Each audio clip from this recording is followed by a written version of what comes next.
guys. Oh, do this to them! I'm so sorry. You've killed them! Look at them!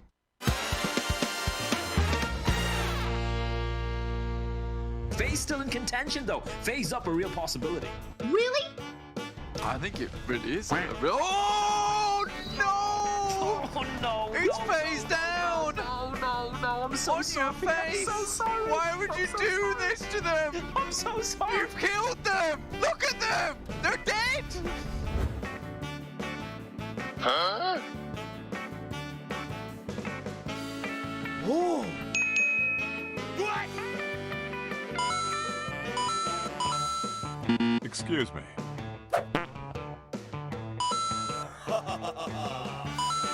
He's waiting out. Just needs to move forward. They are out in the open. He's waiting for the tree to provide some cover. You can see he wants to move out to the right hand side here. He's we going go. for the shots, lines up, the one for top, looks for the knock and action.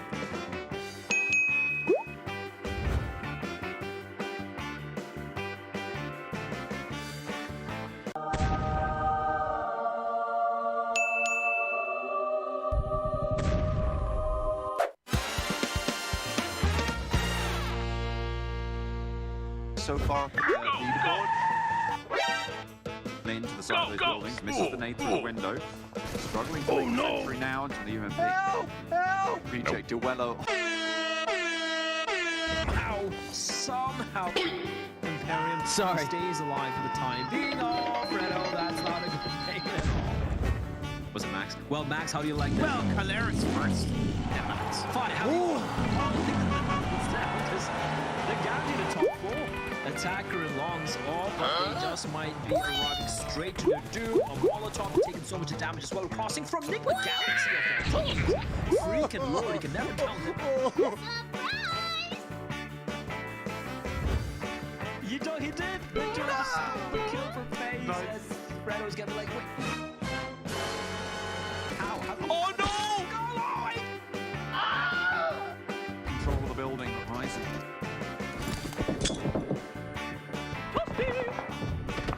I got a bad feeling about this. Nope. Huh?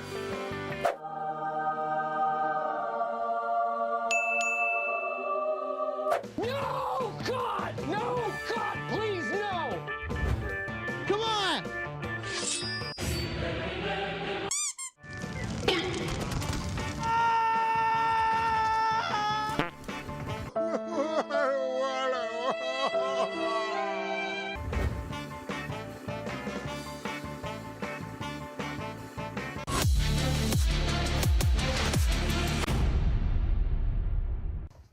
Probably trying to delay the inevitable. He spotted where all 3 members are, but for him to isolate these fights, getting 1v1s, I don't think they're going to be affording him that. He gets the first knock. Now, he has been tagged quite low. They're trying to confirm the kill, which he will, onto 8 so I guess that's the best case scenario there for 628. At least get the 1 point, but they will be knocked out as well, joining their Chinese counterparts in the form of Nova. Because if you look at the team list here, there's one massive team missing. Nova did not qualify into our second Super Weekend, but that worries me, Max. Is this replicating the performance from last year where they didn't qualify? I believe it was the second or third Super Weekend. I can't remember which off the top of my head, but they still went on to win the entire event. Well, I think we've got to stop saying BTR prank, okay? I think that's not valid anymore. I think we've got to start saying this Nova prank that's happening right now, okay? They're just taking a little more of a break, a small vacation before going into that third Super Weekend, which I'm pretty sure they're going to try their best to make it for that tournament. They're still trying to do that. Paraboy was the top 4 in terms of elimination at the end of the league play, and in terms of overall damage, he was top 3 right behind Action at top, which are you going to be Action at top after how good of a league player had? Pretty hard, but the fact that they've not qualified and the Paraboy is that high is so impressive.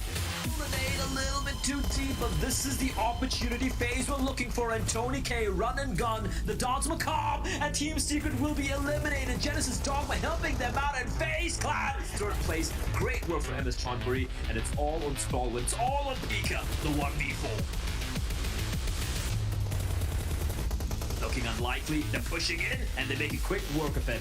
For a moment there, Imperium, it's Stall with esports. I've seen him pull off almost 1v4s, but FaZe played that one to perfection. I don't it is technically the first back-to-back win in a singular day from the team, and it's FaZe able to get it, and they had such a good play from the very start until the very end. They played Ricardo and brings up the world of opportunities in terms of where you want to rotate, how you want to rotate. You go from good high ground position to good high ground position to just maximize the information input.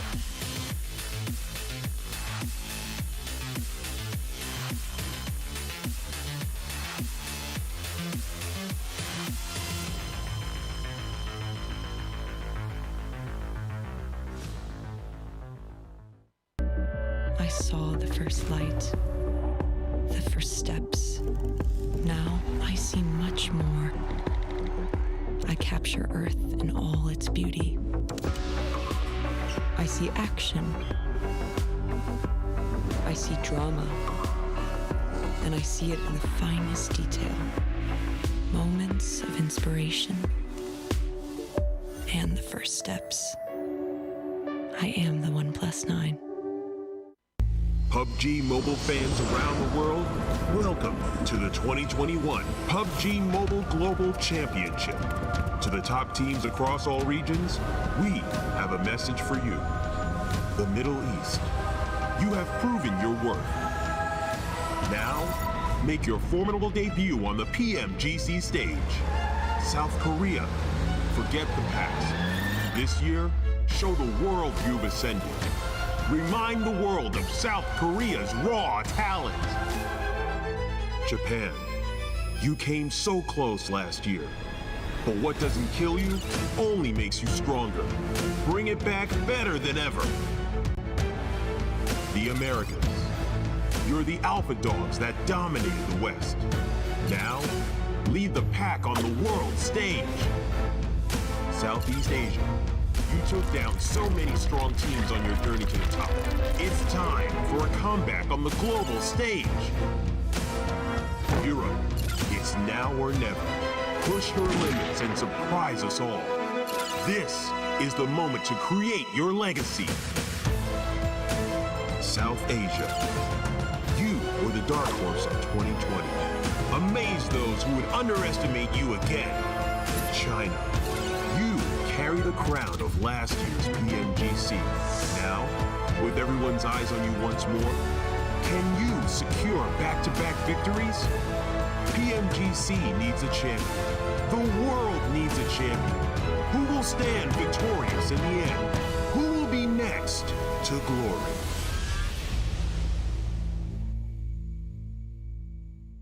Hello, PUBG Mobile fans. It's almost time to bring together the world's top teams for the PUBG Mobile Global Championship 2021. This year's PMGC has a total prize pool of $6 million for teams and players, and tons of great rewards for our fans as well. PMGC will consist of 2 stages, League and Grand Finals. The League phase will last from November 30th to December 24th. During the League phase, teams from the Americas and Europe will compete in the West League, while teams from Asia and the Middle East will compete in the East League. Each league, 20 teams will compete on Tuesdays and Wednesdays for 16 slots to compete on Friday, Saturday, and Sunday in that week's Super Weekend. The total Super Weekend scores over the first 3 weeks will determine which 16 teams will compete in the PMGC League Finals during the final week. The top 9 teams from the East League Finals, the top 6 teams from the West League Finals, and a special invited team will advance to the PMGC Grand Finals. The PMGC Grand Finals, which will take place on January 21st, 22nd, and 23rd, will determine the PMGC 2021 Global Champions. Who will be the next to glory? Don't miss a single minute of exciting PMGC action.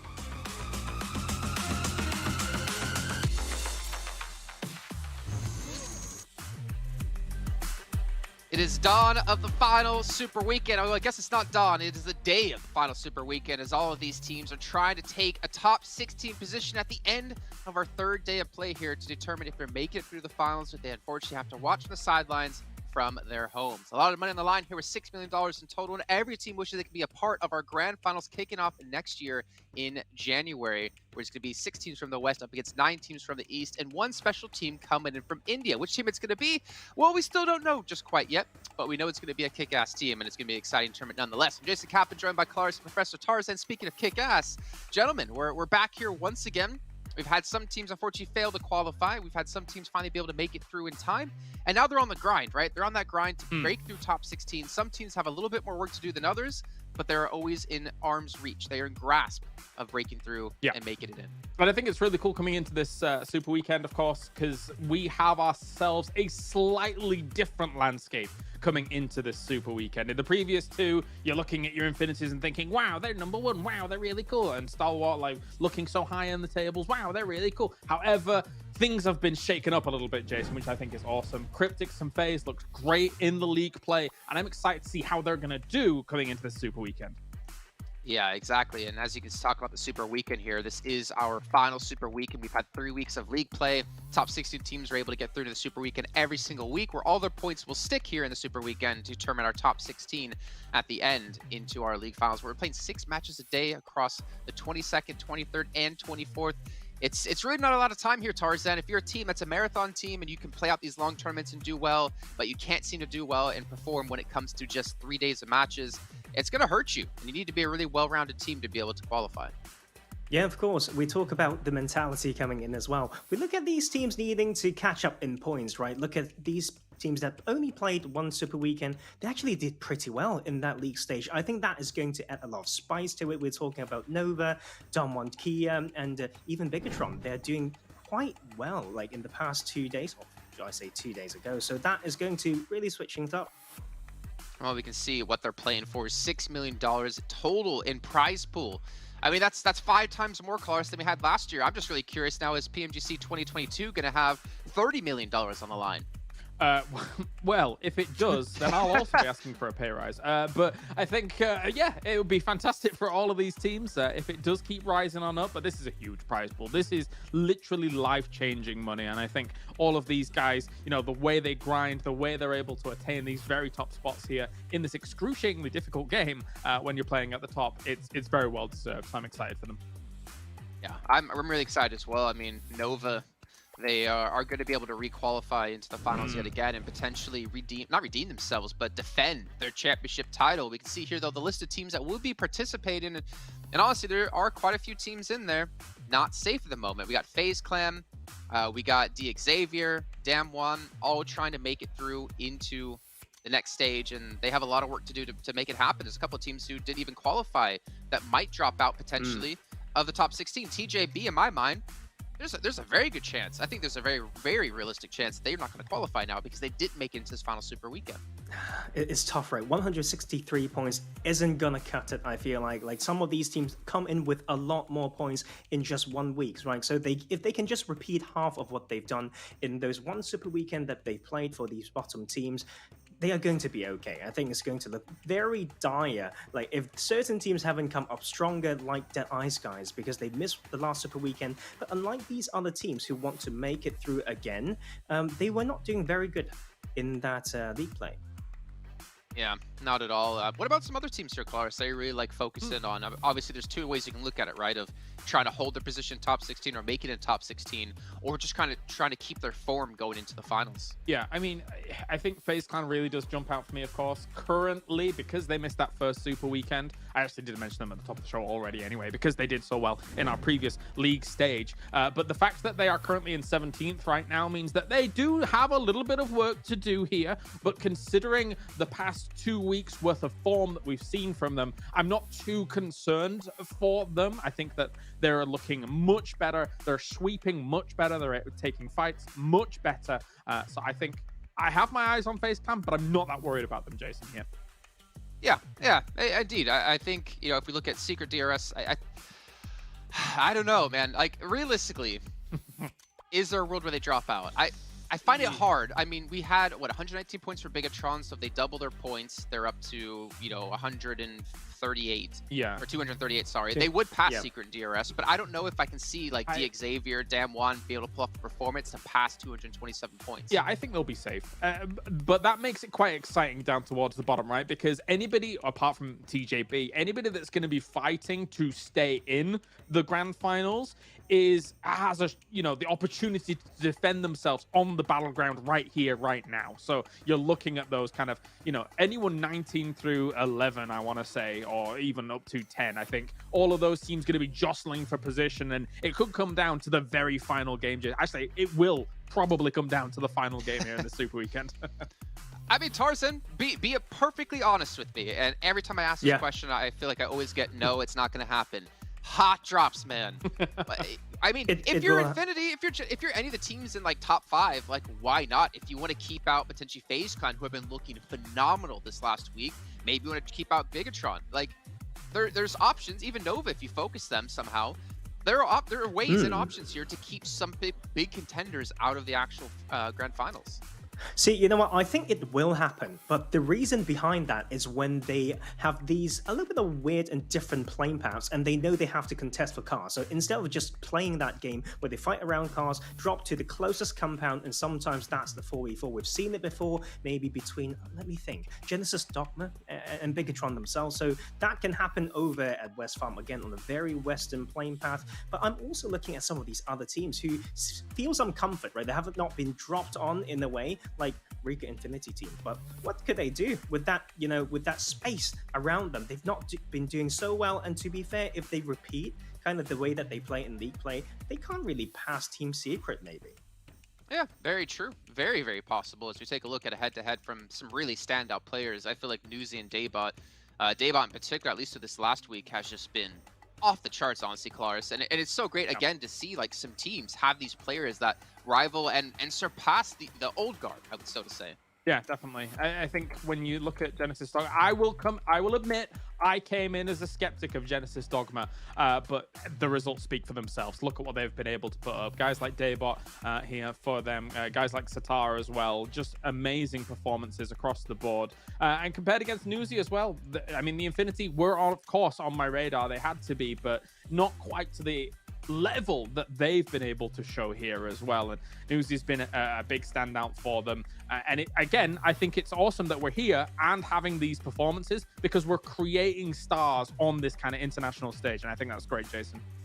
Exactly. They're making a name for themselves, not only for this tournament, but for the entire year and probably for the entire lifetime of PUBG Mobile, to be perfectly honest. We do have a quick little matchup here, though, between Stalwart and Bigatron, 4th and 5th place teams, respectively. And again, I mean, we have to give credit. Like, Stalwart, yeah, this is, like, consistent for them to play this well. They normally play even better than they did last week. But Bigatron, the turnaround they've had from week 1 of not qualifying to qualifying week 2 to qualifying yet again in week 3 is a true testament to how strong of a team they can be.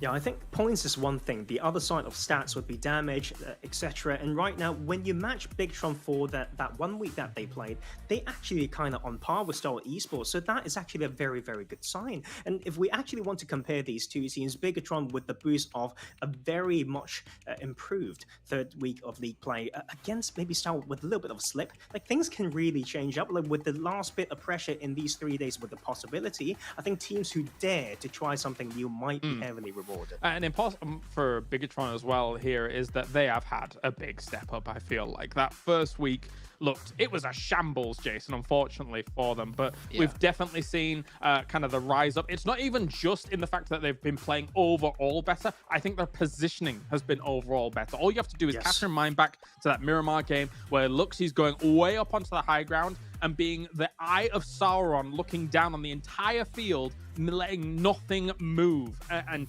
that's what the Bigatron that I want to see here in this Super Weekend. Yeah. There's something with the roster as well. We talk about Ryzen not being in the mix. Sometimes it's a comparative strength. Like Liquid is in there. You can see, maybe damage output not as much. But when it comes to macro, the pre-shift preparation and scouting, that is where he stands. Okay. Well, looking ahead now, we see Erangel, Miramar, Erangel, Sanhok, Erangel is going to be our entire list throughout these next 3 days. pretty standard what we've seen. It's exactly what we've seen every single Super Weekend so far. So at least teams don't have to worry about playing out, you know, half of their matches on Sanhok or half their matches on Miramar. They just have to worry about playing half of their matches, well, more than that, on Erangel. And hopefully that's a map going to be extremely well versed on. And let's be honest, they sure as hell better be.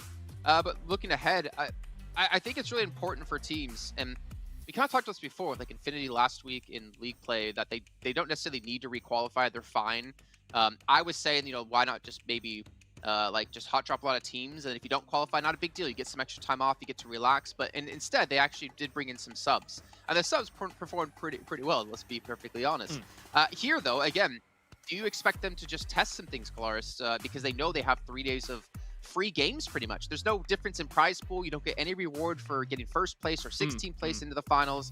I'm curious if you have any thoughts individually about how that's going to work. I think, just briefly, I think that a team like Infinity, I think they're going to just come out all guns blazing. I think they're going to field their A-list roster, and I think they're going to use this as the perfect practice going into the final.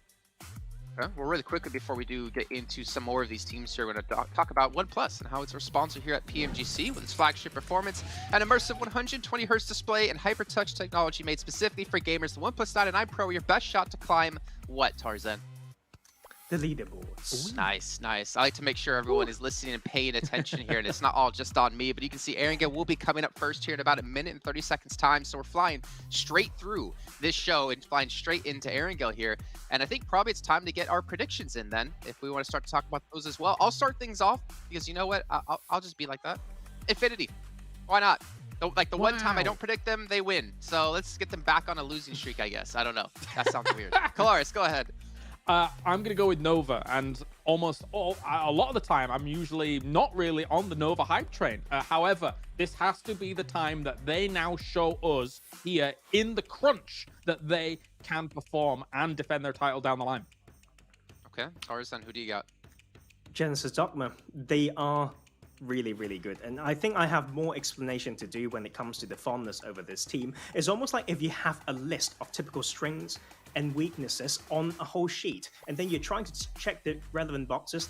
They have so many strengths and so little common weaknesses. Yeah, well, we'll see if they can keep those weaknesses very low indeed, as we're going to head over to our commentators. Speaking of weaknesses, Bled has done, if you saw his picture at the gym, and Imperium as well, both getting that iron pump.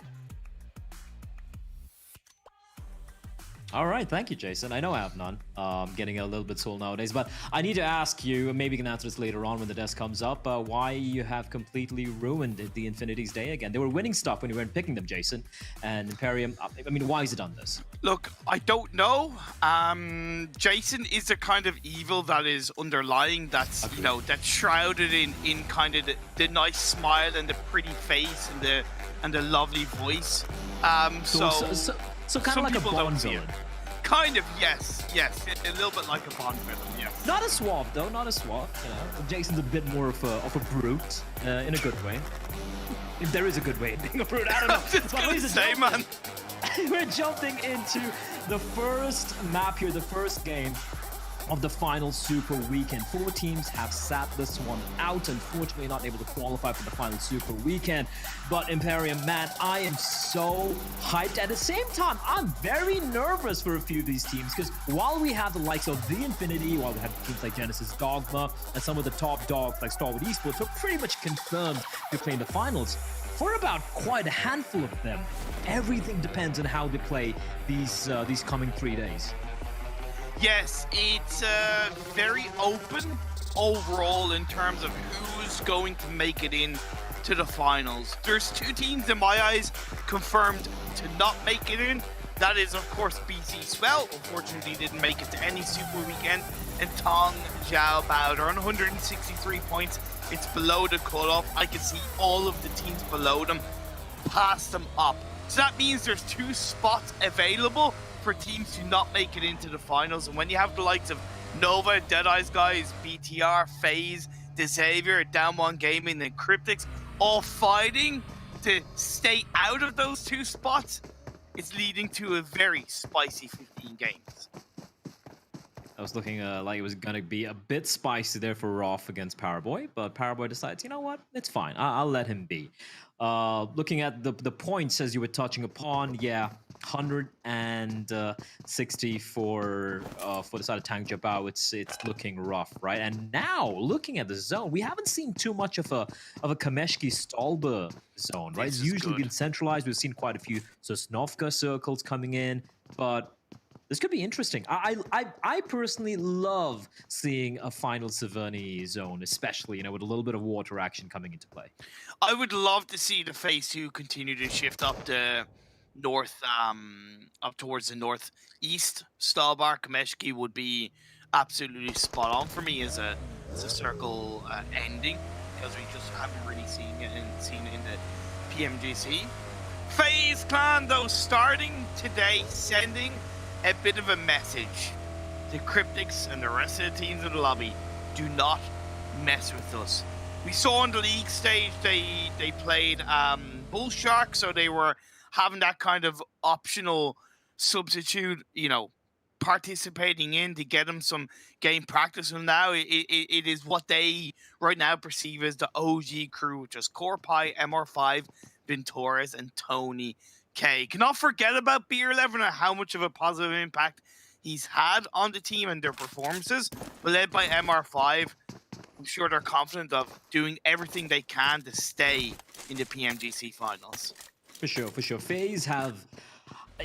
I won't lie. At the at the end of week 1, I'm like, FaZe, BTR, yeah, they're really not delivered. Yes. I don't think it's looking good. But hey, hold up, Nick Galaxy. Out of nowhere, just assassinating a member of Nova. Interesting. Open, and I see none of his teammates in the vicinity. Yeah, I think you said it right. That is interesting. Because Nigma aren't known to disengage away from Pachinki too early. And I really feel that was a little bit of a targeted kill onto Nova, because Nova do play split. So if the vehicle was taken away from Roof, in the mind of Nigma, I can bet they were thinking, wait, he's probably going to be looting up close by. Roof has been on his own, but the rest of us have looted up. Let's go for the kill, and then we'll go back to Pachinki. That's really good for Nigma. That's the kind of fight, that's the kind of determination and the aggression that we saw from them back in the PMPLs when they were bullying the teams around them. Whereas this time, they've had a lot of hard hits. They've had a lot of punishment coming their way in the PMGC so far, but they survived. And in this final Super Weekend, I like how they're starting things off. Yeah, I guess that's the one. I wouldn't even call it a complaint, but that's the one thing we've all noticed from Nigma Galaxy. Just look at the way they've accrued their points, right? The majority, the huge chunk of the points they've got have come in from placements. They're a team who are very comfortable not taking duels. So, they just like to. What was the movie? Was it Godzilla, the first one, where we had the scientist who was like, "Let them fight," right? I think that's Nigma Galaxy's motto. They're like, yeah, let them fight. You're just going to sit back and watch. And it works for them. But as you said, when you're reaching the final Super Weekend, and if you want to qualify for the global finals, because I'm assuming Nigma Galaxy, the way they played recently, they should be pretty much a shoo-in for the East Finals. And if they do want to qualify to the next stage of the Global Championship Finals, then they need to go to the next gear. And I feel this is the right way, right? The right approach. Starting to take this fight, not being too wild either, but a little bit more of controlled aggression. I love it. And a couple of stats to kind of back up what you said. In the Super Weekend so far, their points distribution have been 130 placement points and 79 kill points. Whereas in the League Week 3 that we've just seen finish up, they finished up with 32 placement points and 39 kill points. So that, that aggression, that improvement is definitely coming through from the MENA side, and it's such a joy to see. Teams are now starting to make their way through on the rotations. Cryptics opting to kind of move away from North George, Tazarki away from FaZe Clan. That opens the door for FaZe Clan to sweep in from the west on the north side of the river, which is common sense the easiest path line into this circle on the north side. They do need to consider that phase 2 might shift down south, and that will make the kind of north of Yasnaya a little bit more congested. But for now, the entry point into phase 1 is pretty spot on for FaZe Clan, as Nova got caught out, now starting to make their way in. But 4 rivals are a little bit in front of them. A bit of lull in the action. Our 4 rivals, yeah, a few bullets being unleashed, but won't really find its mark. And while we do have a little bit of lull in the action, oh, Jimmy getting tagged down a little bit there, but he's fine, he's all good. Yeah, just reminding all our viewers as well, you know, that if you are watching this game either on YouTube or the in-game esports center, remember that we have a PMGC exclusive. We have the treasure box Imperium. Hell yeah! Redeem that. You can get some exclusive stuff right there. Yeah, just go to the esports center in game. You watch PMGC live. You grab some PMGC tokens, and then you can redeem it for permanent items in the store. So you know that treasure box is there. Go for it. Why not? You watch it, you get free stuff. Everybody wins. That's as simple as that. It's Christmas after all, you know. Exactly. And it's a season of giving, a season of receiving as well. So yeah, don't forget to claim your happy boxes. So what are you getting me for Christmas then, bro? Absolutely nothing. You'll be in a bad boy Imperium. So not even a lump of coal? Fine, I'll mail you a lump of coal, which will probably be more expensive, sending all the way from India to Ireland. The postal charges are got to be way more than a lump of coal, but yeah, you know what? Screw it, I'll do it. Tony K, he's close by to Rico Infinity, and SK10's like, I wonder what FaZe Clan are up to, but not really taking any shots yet. It is one of those slower starts, right? You saw the plane path. And even though the zone is a bit of, not really central, it still does encompass a big chunk of the main island. I think the second zone is when we might be seeing a few teams just hit the ground here. And that's where I really like FaZe Clan's rotation, because even though FaZe 2's popped up and it kind of has gone down southwest, they can still wrap around Stallbar and come in through the north edge. It is going to take some time if they go around Stallbar on the north side, but they can still come through on the south side and stay relatively out of trouble. I really liked how the Xavier set themselves up positionally. It's on that kind of the Lion King mountain just outside of Mansion. It gives such a great oversight around the Yasnaya area. They have that locked under their control. Down One Gaming have a pretty good split. I also love Genesis Dogma. They're on that eastern side outside of Lipovka. Now Reject are going a little bit too deep on their rotation, and I'm worried about them. For now, Nigma still in Pachinki, and Infinity are starting to rotate out of the blue. Down One Gaming, a team who we're kind of missing at the beginning of the entire league stage and the first super weekend, but they have ramped up, man. They have slowly but surely ramped up. Sure, you see it on the bottom of the table, 102, but hey, one good game is all they need, and boom, they're just going to be catapulting themselves all the way up to where Nova is, and maybe even just tying things up with Tang Jiabao. You're right, they might be one of the few teams to do that. So definitely the South Koreans have impressed. But now, this is crunch time. This is where you separate the boys from men, and this is where you really deliver. You might have had your ups and downs. You've been given, the excuses, where they're like, oh, they had a slow start. They're figuring stuff out. Now you have to deliver it. Now there are no more excuses. If you don't make it, you don't make it. You have to sit it out. You're going home, buddy. Every single team that's fighting for the top 16, the destiny is in their control. Yeah, they can use a circle shift as an excuse. They can use this, that, and the other. But realistically, at this stage, like you said, there is nothing. Cryptics going on that north side. Very valiant rotation. I think FaZe were a little bit slow in the rotation of FaZe. You understand, maybe they were a bit cautious informational-wise, coming all the way from the west. But I think they could have been a little bit quicker on their execution in this phase. Too, like I said, Reject went deep into the circle. They went straight for Mansion, unoccupied. I kind of get that. A compound like Mansion, you tend not to really want to commit to it too early in the game. it's a little bit of a false kind of, you know, security where it looks so generally you have to disengage away from Mansion on a hard shift on phase 3, phase 4. It's all flat terrain around it, and it makes it so challenging. So I get why it was free, but I also respect that Reject are taking it as a 2-person team. They have not committed the full squad to it. Yeah, for sure. And I'm also keeping an eye on Starwood Esports. They've moved past prison, and they're probably scratching their heads and wondering, wait, where is everybody? Because everyone's moved further up north, more central, but Starwood Esports, they're continuing on the trajectory. The third circle's going to be coming up very quickly as well. Senkai's taking quite a bit of damage. Crip takes El Chapo, the bullets trailing him, but somehow Senkai, alongside his teammate, will be able to escape. Not unscathed though, they have lost a couple of players, and oh my word, a Lipovka's final zone? Okay, I haven't seen that yet thus far. Yes, this is brand new in terms of circle finishes for PMGC as far as I know, and it opens a door. You have the kind of flatter side on the west where you have Mansion and the Lion King Hill, and then you have the kind of hillier side, which is just to the west of Lipovka and to the north of Prison. This is really interesting in terms of a phase 3 shift, and I'm here for it. A lot of the teams were already inside the circle, and now 4Rivals and Down One Gaming, they're starting to fight.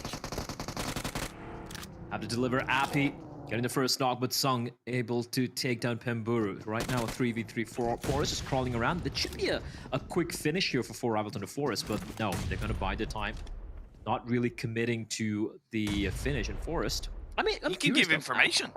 Yeah, exactly. I'm a little surprised why Appy hasn't finished him off. He had an easy opportunity, and I think now he's going to be coming around the corner. Yeah, there we have it. Forest finally will be dropped. It took a little bit of a while, but now Down One Gaming, now they need to go for the play. I love this. Sung and Uni pushing together, trying to maybe potentially finish up Pemburu, as Rithal trying to take the battle here, as Uni does get dropped as well, and Down One Gaming not looking good. A sliver of HP. Nice, Sung. He wins the duel, but Appy spraying blindly will get the knock, and he's got to finish him all off. That's a clean wipe coming in from 4Rivals. I don't think they even lost a single member there. There we go. A couple of knocks, but not quite able to get a single kill where the South Korean side. And 4Rivals, they need to get the res real quickly and patch themselves up, because coming up in their direction, MS Chonburi, they know what transpired right there. And now we move on over to Genesis Dogma, going up against FaZe on the eastern coastline. Vittorious is knocked. Tony K down to around 40 health. Have to be aware that Rico Infinity are to the north of FaZe. The split is there. A lovely nade being cooked up. Will that connect? Goes a little bit too short. Cargo's flying though. Yeah, this is not comfortable for MR5. And look at Corbe coming in as well. And Daybot's like, well, I'm out of here. They're going to rattle up bullets. Daybot, oh, he's going to come barreling straight down. MR5 getting shot at from the side. And Daybot stays alive. That's the great escape here. And Satar now helping his teammate out with the Mini 14. Oh, Genesis Dogma are playing this so very well. The adaptation, the contingency plan in the form of Satar as well. And FaZe, I like the attempt pushing in, the cavalry coming charging in to help the teammates out, but Genesis Dogma, they are just one step ahead. They just fell for hook, line, and sinker, being perfectly honest with FaZe. Gets another knock into Daybot. Just two more players left for FaZe. It shouldn't have been a push. You take the loss and you move away. That was a clear bait from Genesis Dogma. If you see one player there, you got to know the rest of the team are going to be around the area to cover him. And that's exactly what Genesis Dogma were. Now as the circle shifts away, they're leaving Nickel inside the compound, and the rest of the team are going to push to clean up FaZe so they can focus on holding on to the northeastern edge of the circle. This is so good for Genesis Dogma. It seems like FaZe bit off more than they could chew left. I say that, but Corbe's going to take a bite out of Daybot. So FaZe, they managed to patch themselves back up. This is quite impressive actually from FaZe. I thought they were out, they were done and gone and whatever I wanted to say there, but yeah, but they're somehow still battling it out. Two members still standing alive as Infinity having to go up against 628.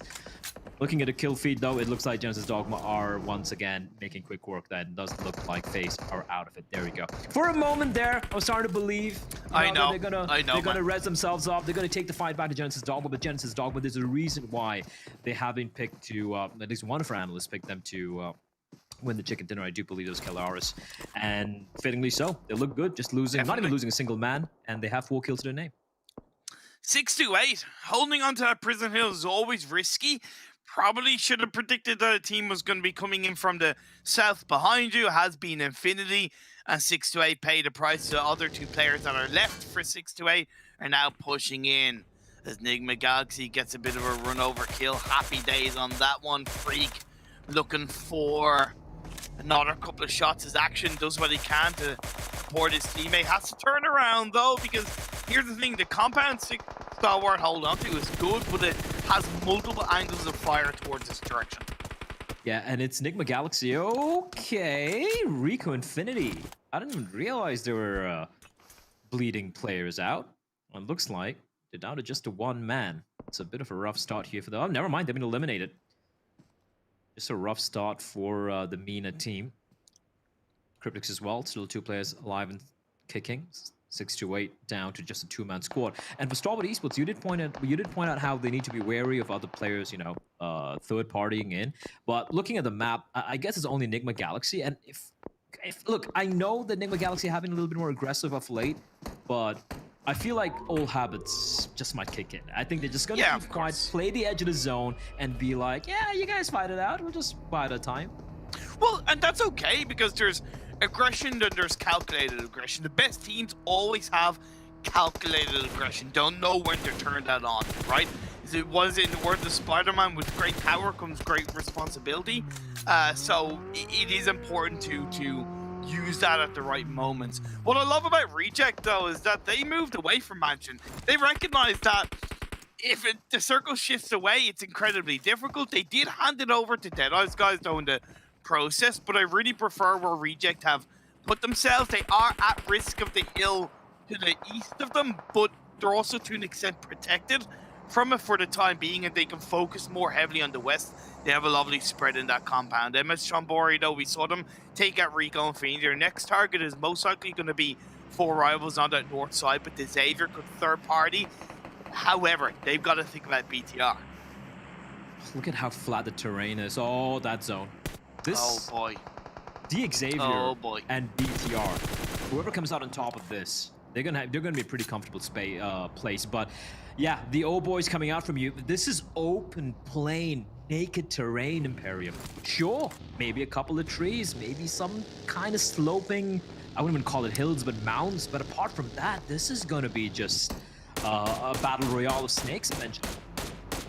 It really is, and who has the most amount of vehicles available? Who keeps those vehicles running available to use? That's going to be a big part of the final circle. Biding your time, Nova are in, to an extent, the center of it right now. They have Infinity to the south, followed by 6-8, BTR to the west. Nigma Galaxy now rotating in on the eastern side, getting ahead of the likes of Reject, followed by 4 rivals on that northern side. They have no idea where they're really going, it feels, but they're pushing into the center. In my eyes, that's not the call. That's not the way to do it on phase 5. Oh my lord, bullets, they're flying thick and fast. You said it, it's a scary no way! But Abby, you absolute animal! He just completely obliterates Nova. That was a 1v3, and it just completely wrecks them. How does he do it? How does he do it? That shouldn't have worked. By all logic, that should not have worked. But 4 rivals pull it off. They're insane. They're madmen. All I can do is just appreciate the fact that they committed to. They ended up going out in the end, but they took Nova with them. I'm just absolute champions. Yeah, they get eliminated, but hey, that's 3 or 4 elimination points for them, right? While going out in style. That caught me off guard. I'm sorry, that really caught me off guard. I wasn't seeing that. I'm like, yeah, 4 rivals are out of here, but they're like, we're gonna take you with us. And Nova, they go down kicking and screaming. In the meantime, the Xavier, these nades are harassing 2 teams simultaneously. BTR, of course, being the team right next to them. And what are the Xavier gonna do? They're gonna be pushing in. They're gonna be riding straight into them. absolute insanity, and they're gonna get knocked down because of that Lamborghini. Having spotted Zuxi, deals a bit of damage. Doesn't exactly know where he is, and he gets shot from afar. Infinity, the saviors of BTR, as Stalwart Esports now having to go up close and against Genesis Dogma. Scry, he knows there's someone nearby in the smoke. He knows someone's lying prone. Eventually he'll fall, and Stalwart Esports now having to battle against Reject, because look at Sarah just charging into the direction. This is so good from Reject. They've left until kind of like the final second to push out that compound. Genesis Dogma got ahead of them. They took out Genesis Dogma. They're now coming in from behind. They're going to be able to take the shots on the Stalwart. However, Enigma Galaxy from that southeast side are taking advantage of them. Ray Joso gets knocked. Sarah gets knocked. Stalwart keep themselves alive. Pika and Scry, together they stand united. They stay up. I don't know how Stalwart is still alive and kicking. It looked like Reject were just completely going to ruin the day, but the tables have been flipped. And Reject, Duello, and Divine need to get the reses. Duello trying to provide a bit of suppressing fire in the direction of Stalwart now. They need to move in. They need to move in real quick. Infinity, though, 10 eliminations. Imperium, 10, and all 4 still alive. Still looking for more news. Maybe getting a little too overeager. Sarah, in the meantime, is still somehow crawling around. Eventually, he'll fall to Pika, and Reject are now down to, I do believe, just to 2 members, unless I'm very much mistaken here, and the Galaxy going for a play. This is dangerous, but Logan out in the open in his car. Somehow, a little bit of Ridge providing some cover for the time being. Modi's, he's on his own. Enigma have had a hell of a game. They are down to 2.5 because Freak is knocked down on his knees. So Hamodi throwing a nade forward is good, but it's also a bit of a risk because one nade towards him, he's going to get knocked. Reject end up going down at the hands of Stalwart. I appreciate what Reject were trying to do, just didn't work out in this case as Pika keeps himself alive. 5 teams left up. Deadeye's guys are still going strong, but they have to deal with MS Chambori. Hamodi quickly finished off though. Enigma Galaxy, they know they have to go for the play. That was a risk. Charging in straight into the Lion's Den. And Infinity, they're not stopping anytime soon. They're going for this. The nade, it looks good. Freak, oh, he dodges it somehow. Rough in the meantime will be finished off. Enigma Galaxy down just to 1 man. His head spotted, and he will be finished. Infinity 12 is still going, and the only team who could potentially take them down is seemingly MS Chonburi. Right now, on the edge of the circle, they got the vehicles, they got his compound, but Infinity, they look nigh untouchable. And for Stalwart Esports, Scry, the last man standing, he will be finished. And now it is a final 2 teams, 8 players in the server, a 4 versus 4. Look at Godtunny. He's holding on to that cover. He's keeping an eye on MS Chambori. This is perfect spread from Infinity. They knew that they couldn't really, secure the backs by having 4 players where they were, so they needed to have 1 player covering. MS Chambori had been able to go on the other side, but at the end of the day, like I said, Godtunny comes in to get 2 knocks to MS Chambori, and the advantage once again over to Infinity. It's incredible. Did they have 14 eliminations? I know. They could actually get 18. I think that's a record, right? Like I think one team got a 17, but 18. It's looking likely. It's looking very likely. Now the res might just take place here, but no, first Jasper has to patch himself up, and while that's going on, the bullets are just whizzing past a couple of them, ramming through the body slot. TB13 has a lot of work to do. A wild spray coming out from his M4, not quite able to connect, but all the reses, Ponzai, if he gets res as well, it could still be a 4v4. MS Chonburi, they're not quite out yet. I was thinking, Infinity, please don't rely on the circle staying in your direction. You got to keep the pressure on. The little bit of a dip, it is to your advantage as well within the circle, but you just can't rely on it. They didn't. They pushed forward, and now MS Chambori, they're under a hell of a lot of pressure. Yeah, out in the open, barely any cover apart from a couple of trees. Another 2 knocks going the way of Infinity. Make that 3. Bonsai, last man standing, looking to stand and deliver. But I gotta say, it's looking unlikely. On 20 HP, 10 HP, and he will be finished eventually. MS Chonburi will fall after a valiant 1 last stand. But the Infinity, 18 eliminations, Imperium, and the chicken dinner. What a statement. They don't even need these points. Are we looking at the PMGC East champions right now? I can't help but feel that, man. I really can't. It's incredible the way they play. It's even more incredible that Jason picked them and they somehow broke the curse. They broke the curse. They won a chicken dinner with Jason picking them. It just... It's massive. Like, it's really hard to put into words how good this team plays. There's so much fluidity. They were one of the last teams into the circle on that south side in phase 3. But that's the thing. They understand that the play style that they play works with the circle shift, and they will adapt as the game goes and as every game goes. It seems like there's nothing they can't deal with. Yeah, okay, they're humans, so they're all, of course, going to make mistakes, but it just seems that, like, you give them like an inch and they're going to take a mile and a half, 2 miles, 3 miles, whatever it requires to get that chicken dinner, to get the result. But it was an action-packed game all the same. We haven't seen the circle end in this area of the map so far in the PMGC East. It was nice to see Mansion in play, the compounds around Mansion come into play, the hills and the prison area around, and we saw some early action with the likes of FaZe, Cryptix, and Genesis Dogman. Yeah, and just going back to the, not the final zone, but like the final few zones, right? Like, we saw Deadeye's guys and MS Chonburi just lying still. The zone was favoring them. Yes. They were much more closer, and it was the Infinity having to duke it out against some very heavy hitters. There were multiple teams. There was Stalwart around, there was Reject, and all these guys. And somehow Imperium, they managed to take them all down while keeping all 4 intact. That just boggles my mind. It just really proves how much control they have in this game and how well synergized they are as a team, how well in terms of communication they are. It's hard to put into words. It is very hard to put into words, but some people are very good at putting things into words. Of course, we have the desk coming up. Jason, they broke your curse. I have decided that come into the Super Weekend, I will give them finally my blessing. I've always been hesitant because they already had so many points and were already dominating everyone in the lobby.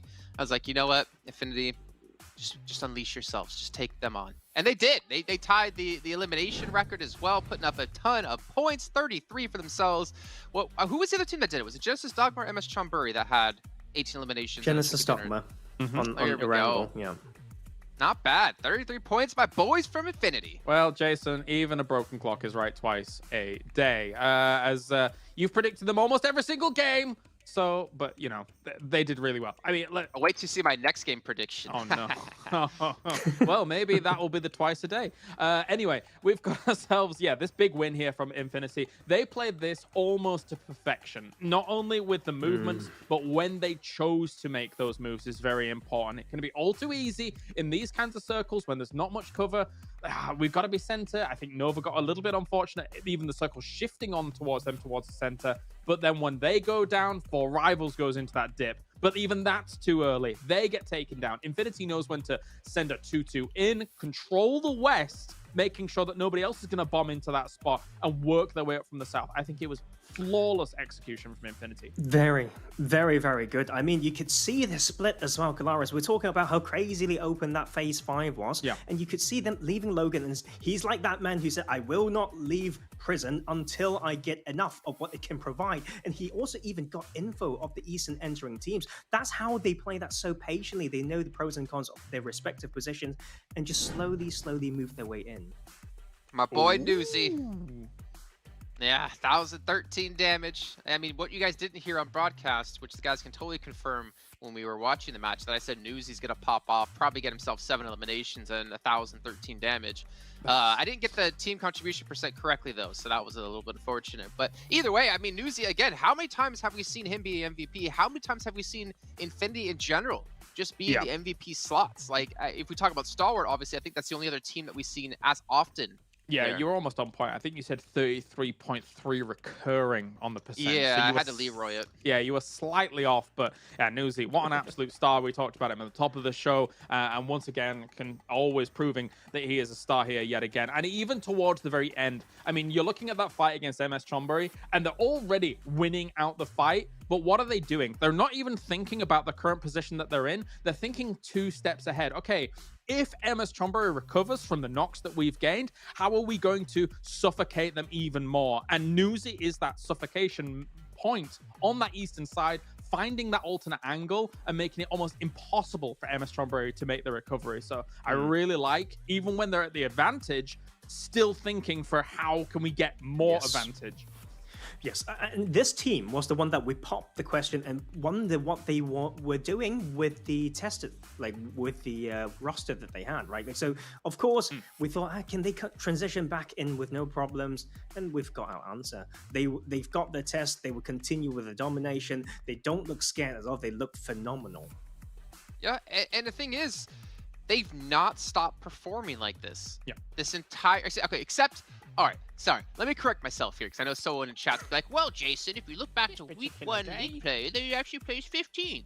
Yeah, but since then, they have been doing phenomenal the entire time. It was 2 days of maybe some quote-unquote bad matches, and they haven't missed out on a super weekend. And you guys hopefully haven't missed out as well on any of these treasure boxes within the Esports Center, or if you're watching on YouTube, you get these points you can use to unlock permanent items. You get one of these 3, and you can earn them between the 30th and the 20th, I believe, of December. And then also coming up in the 22nd to January 10th, we have the next treasure box coming up with even more permanent items and special rewards. You want an Amazon Pay gift card? You know what? You got it. You want a Google Play gift card? You got it. But it's going to be probably, well, the stuff that I don't want. Let's just say that, because I can use some of those bad boys. Well, no, Tarzan, you don't get any of that. Well, I'll for sure log in when I can. And but yes, up next, guys, we've got Miramar. And when we talk about this map, we like to talk about Reject. And to be fair, they've been lacking a little bit of spotlight. Probably their own fault, but coming back onto this map, we know they've made a statement when they were playing a few bad games, I would say. So this is the resurrection point. I'm not sure whether that's the term, but you get what my point is. Yeah, they've had like one win on Miramar since I think that first week, if I'm not mistaken. Claris trying to look down and read the text there. We do want to know your viewer thoughts. We got which team can surprise everyone in Super Weekend. Well, if you're like me, you're probably going to say the Infinity. I'm thinking. I really want it to be down 1, even though they didn't have a good game in the starting of it. I really want it to be them. Obviously, they're in 19th place currently, trying to get out of those elimination spots. And they've been so good at the very end of our league plays. I want it to be down 1. I want it to be down 1. Okay, I thought Tarzan was going to give his opinion there. No, I just need to think even harder. Okay, you know what? Think about it, because we're going to head to a break. You have at least 4 minutes of time to think about Tarzan, but when we come back, we will be heading to Miramar. So make sure your answer is ready, and make sure you guys are all back here for the next match. Yes, kills, but this will make it big for Semnot if they can get the chicken dinner.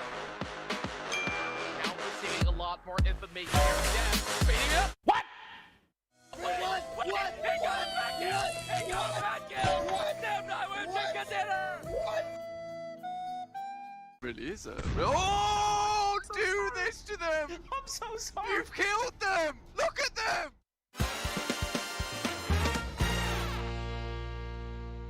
FaZe still in contention though. FaZe up a real possibility. Really? I think it really is. Oh no! Oh no! It's FaZe down! No! I'm so sorry. I'm so sorry. Why would you do this to them? I'm so sorry. You've killed them! Look at them! They're dead! Huh? Oh! What? Excuse me.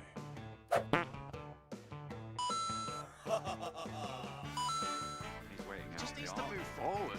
They are out the open. He's waiting for the tree to provide some cover. You can see he wants to move out to the right-hand side here. There He's we going go. for the shots. Lines up. The one for top. Looks for the knock and action.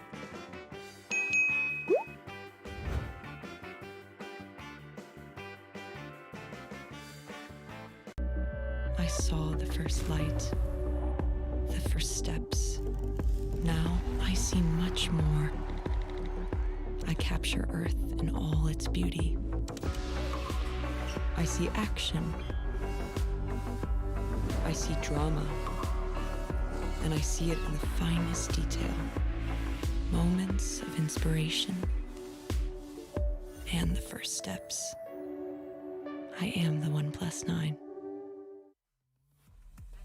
All right, welcome back, everyone, to PMGC 21 East League. As Tarzan now, finally, it is your chance to answer. Hopefully you took this time in the break to think about it. Who do you got?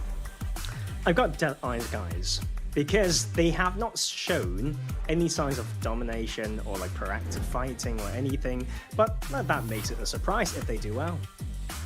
Okay, well, you know what? That is technically true.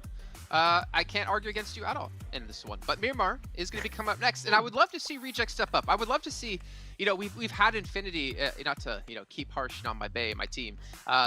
Sanhok, almost every single time they played Sanhok, they had a phenomenal result, right?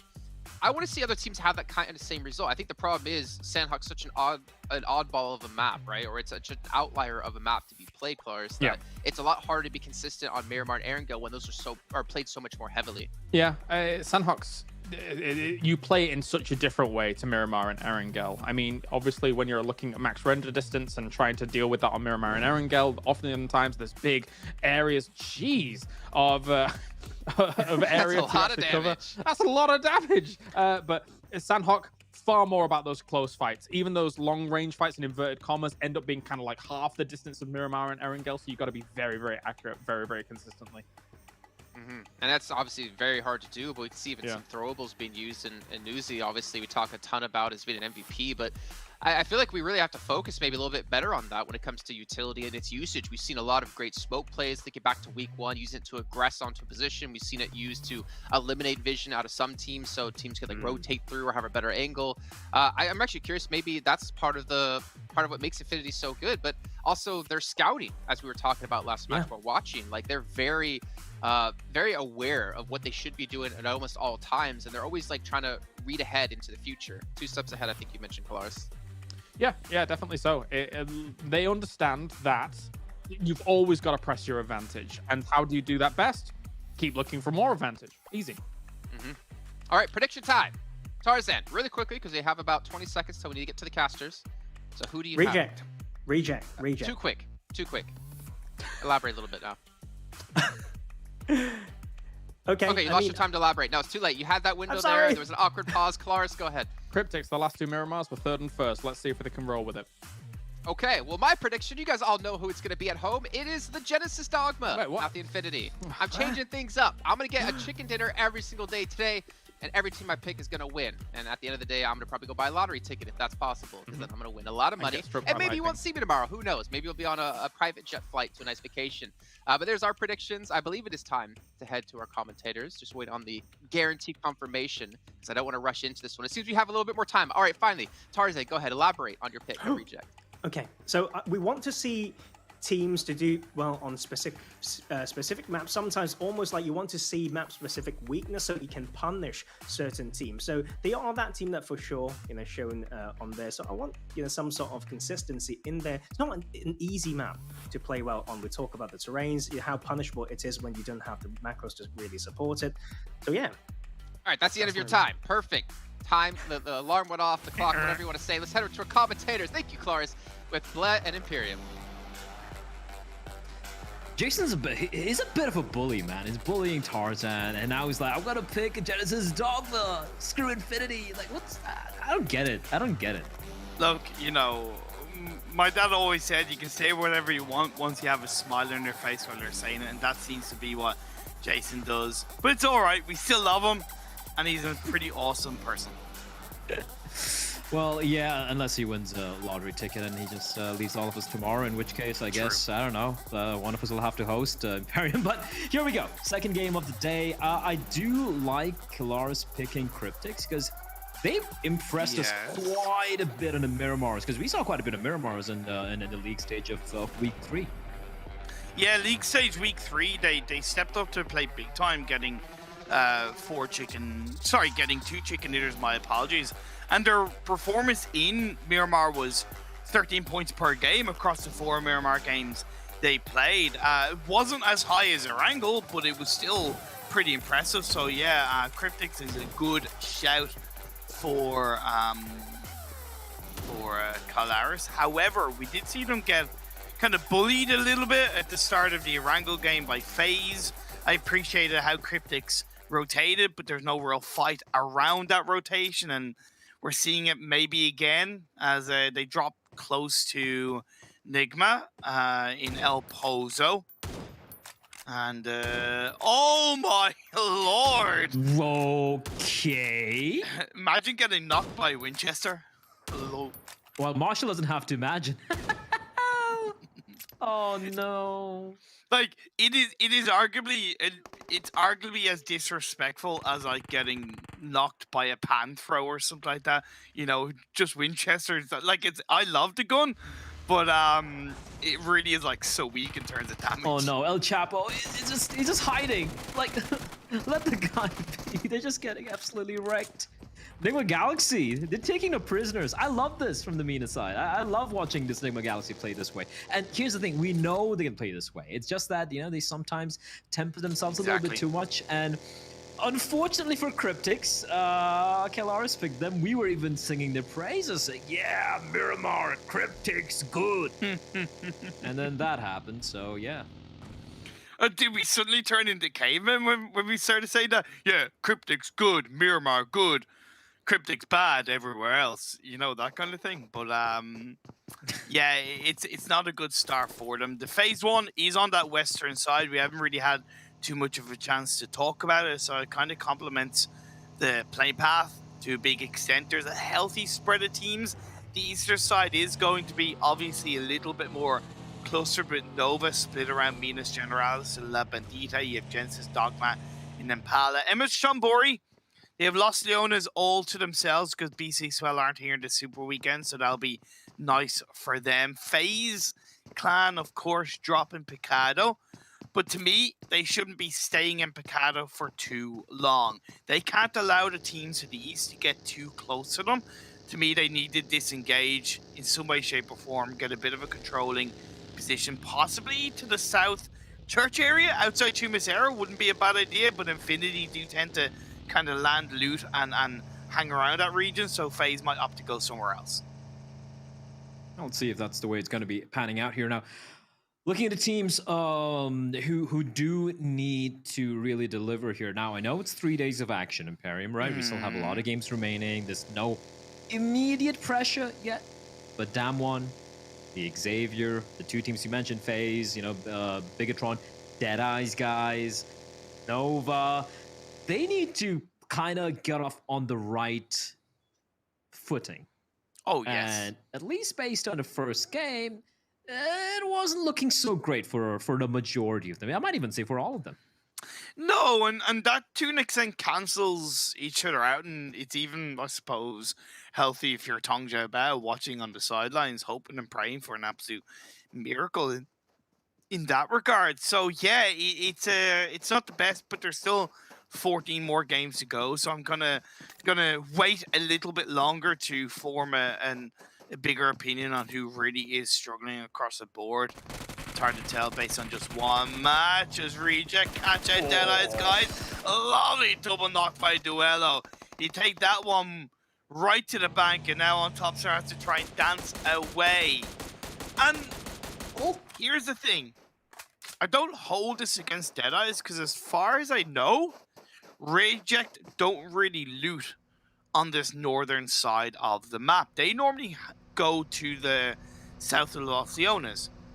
And I believe with the plane path, they felt it was safer to go for shorter drop on the north side rather than go for that kind of longer south where you have the likes of Infinity, MS Chambori, where when you're relying on vehicles in Miramar, you can see yourself get caught out, Cryptics being the prime example at the hands of Enigma. So I don't hold it against Deadeye's guys, but also Deadeye's guys should be looking at the parachutes, the amount of parachutes that are dropping around them, and being able to kind of give that kind of information over to their teammates.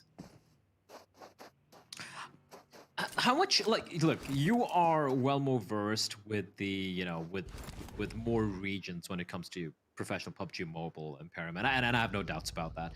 You know what? I'll get back to that. Ruff's trying to... Oh, no.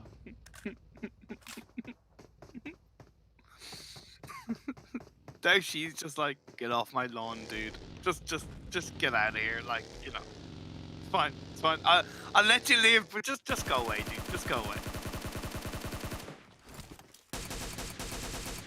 All good. It's all good, man. As this game goes on, we see 628 have that player perch on top of the Crater Fields mountainside just outside El Pozo. And it's just such a good position for him to be because the rest of the team are continuing to loot up the power grid region. So it creates so much more of a bubble for the rest of the team to play around and to move in and to react to phase 2. So even though knock wasn't confirmed, it was still great play from Daoshi.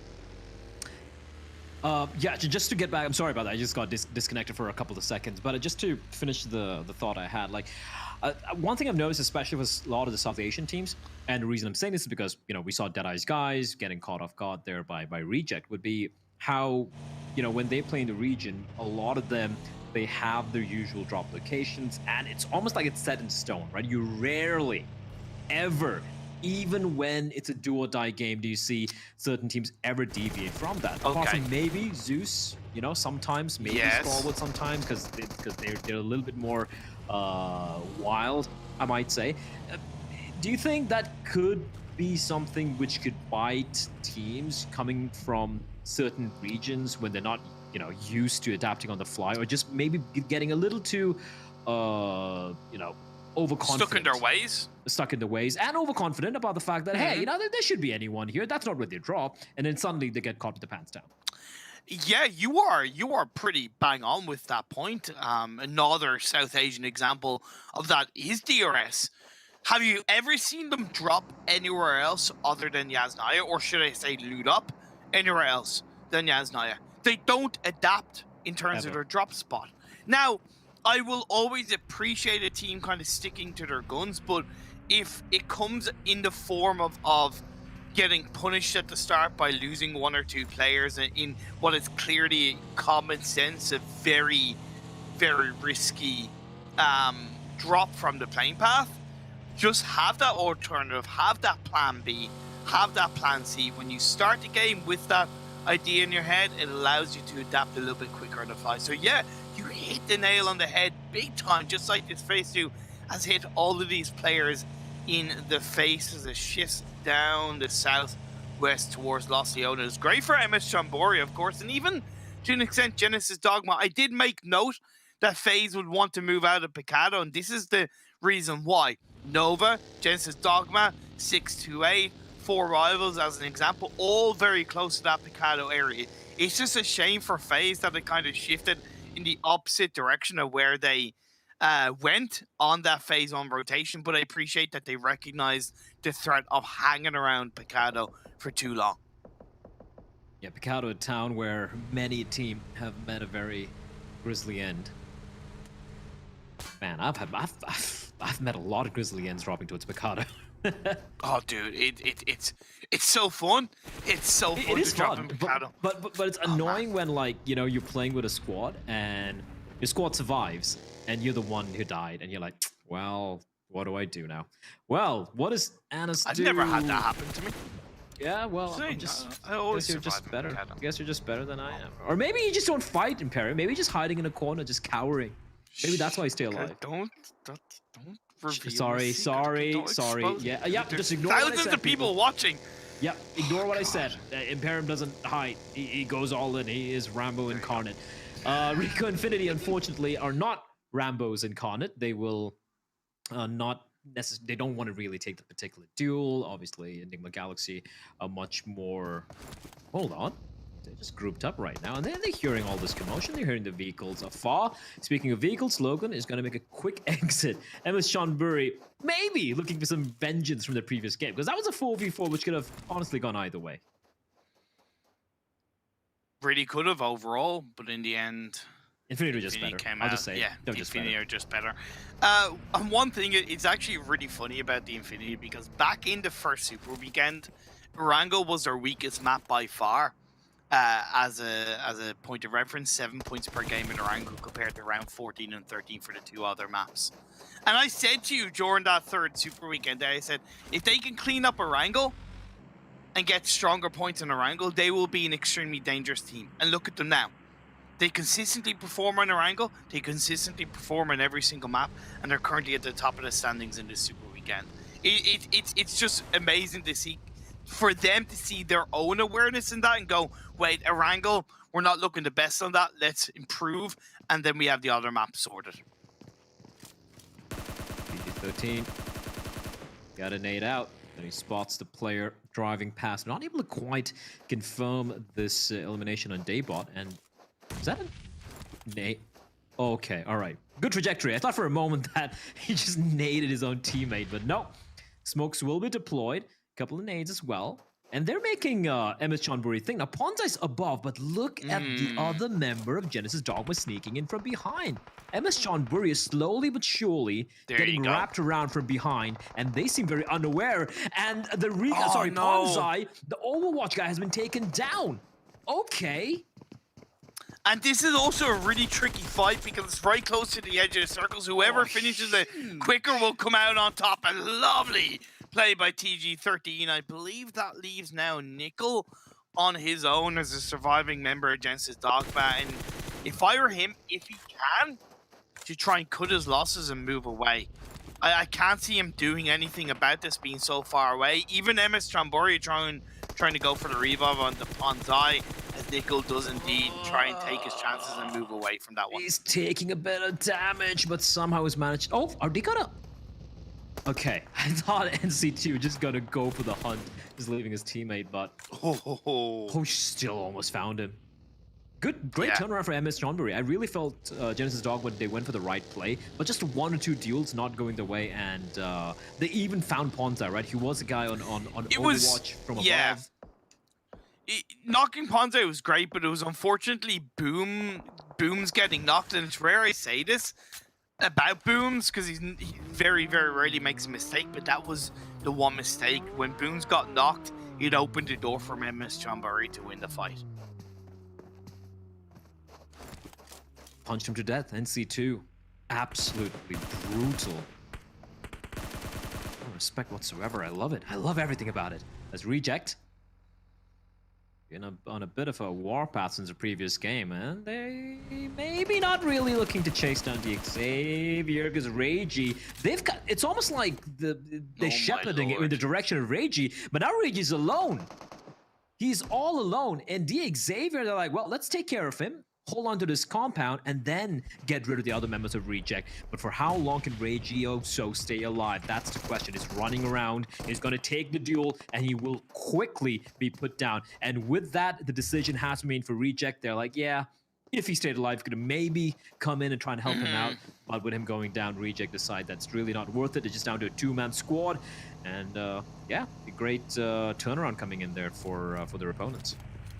Phase 3 Blue Zone is starting to close in. You have Now One Gaming in a good position. Nigma have been rotating through this game extremely well. BTR not knowing that Deadeye's guys is there. Liquid will get found and will get knocked, but the rest of Deadeye's need to respond. On top, down to around 30 health. As hanging onto the wall, Zuxi is pushing in. Shifu, you need to help him out there, buddy. Zuxi will find on top, and Shifu, half HP. What can he possibly do? They're out in the blue.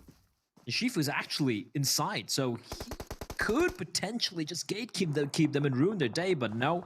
It looks like BTR are somehow gonna be able to come out on top there. In the meantime, MS Chonburi now going against the Xavier, who seemed to be just a non-stop movement on the vehicles. And Frankie, a prolonged spray coming in from Ponzai, but he will be finished off by NC2. Stalwart now against their the counterparts in the name of 628. The two STEs going up against each other, but 628 have a massive advantage. It's a 1 versus 4 for Scry, and as incredible as this player is, it is looking very, very unlikely. 628 don't even have a single player getting knocked down, and they make very quick work of Stalwart Esports. Why is it that I think this Miramar game is kind of weird? We're seeing a lot of scrappy plays.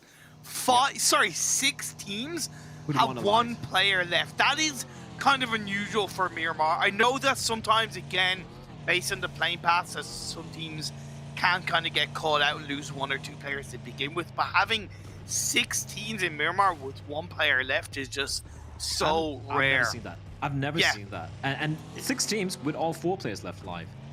Yes. So if you look at the number of players, number of teams alive, it's 15. You're like, oh, 15 alive. Then you're like, wait a minute, why is there only 40 players left alive Exactly. in the map? Exactly. It is, yeah, I think it's a bit unprecedented. Shifu? Oh, buddy, you don't want to go up against 628. Yeah, he's good. He's good. They're going the wrong direction.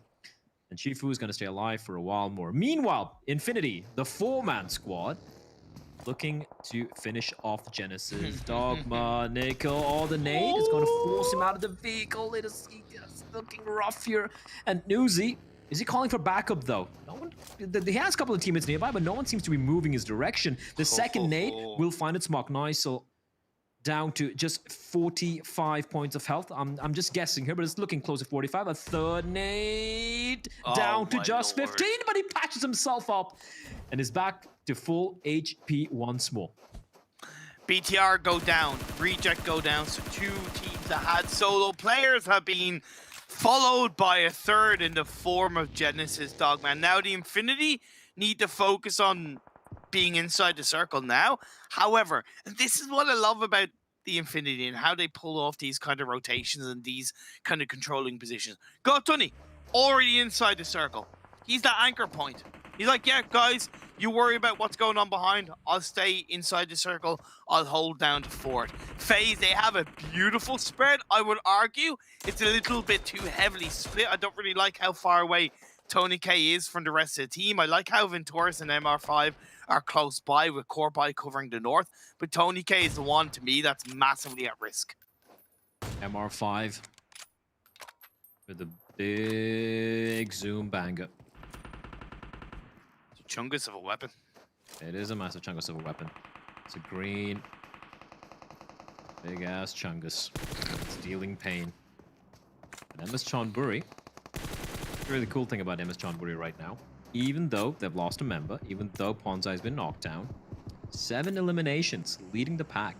And if they can get the res on the Ponzai, you know, 3-man squad, still very, very solid.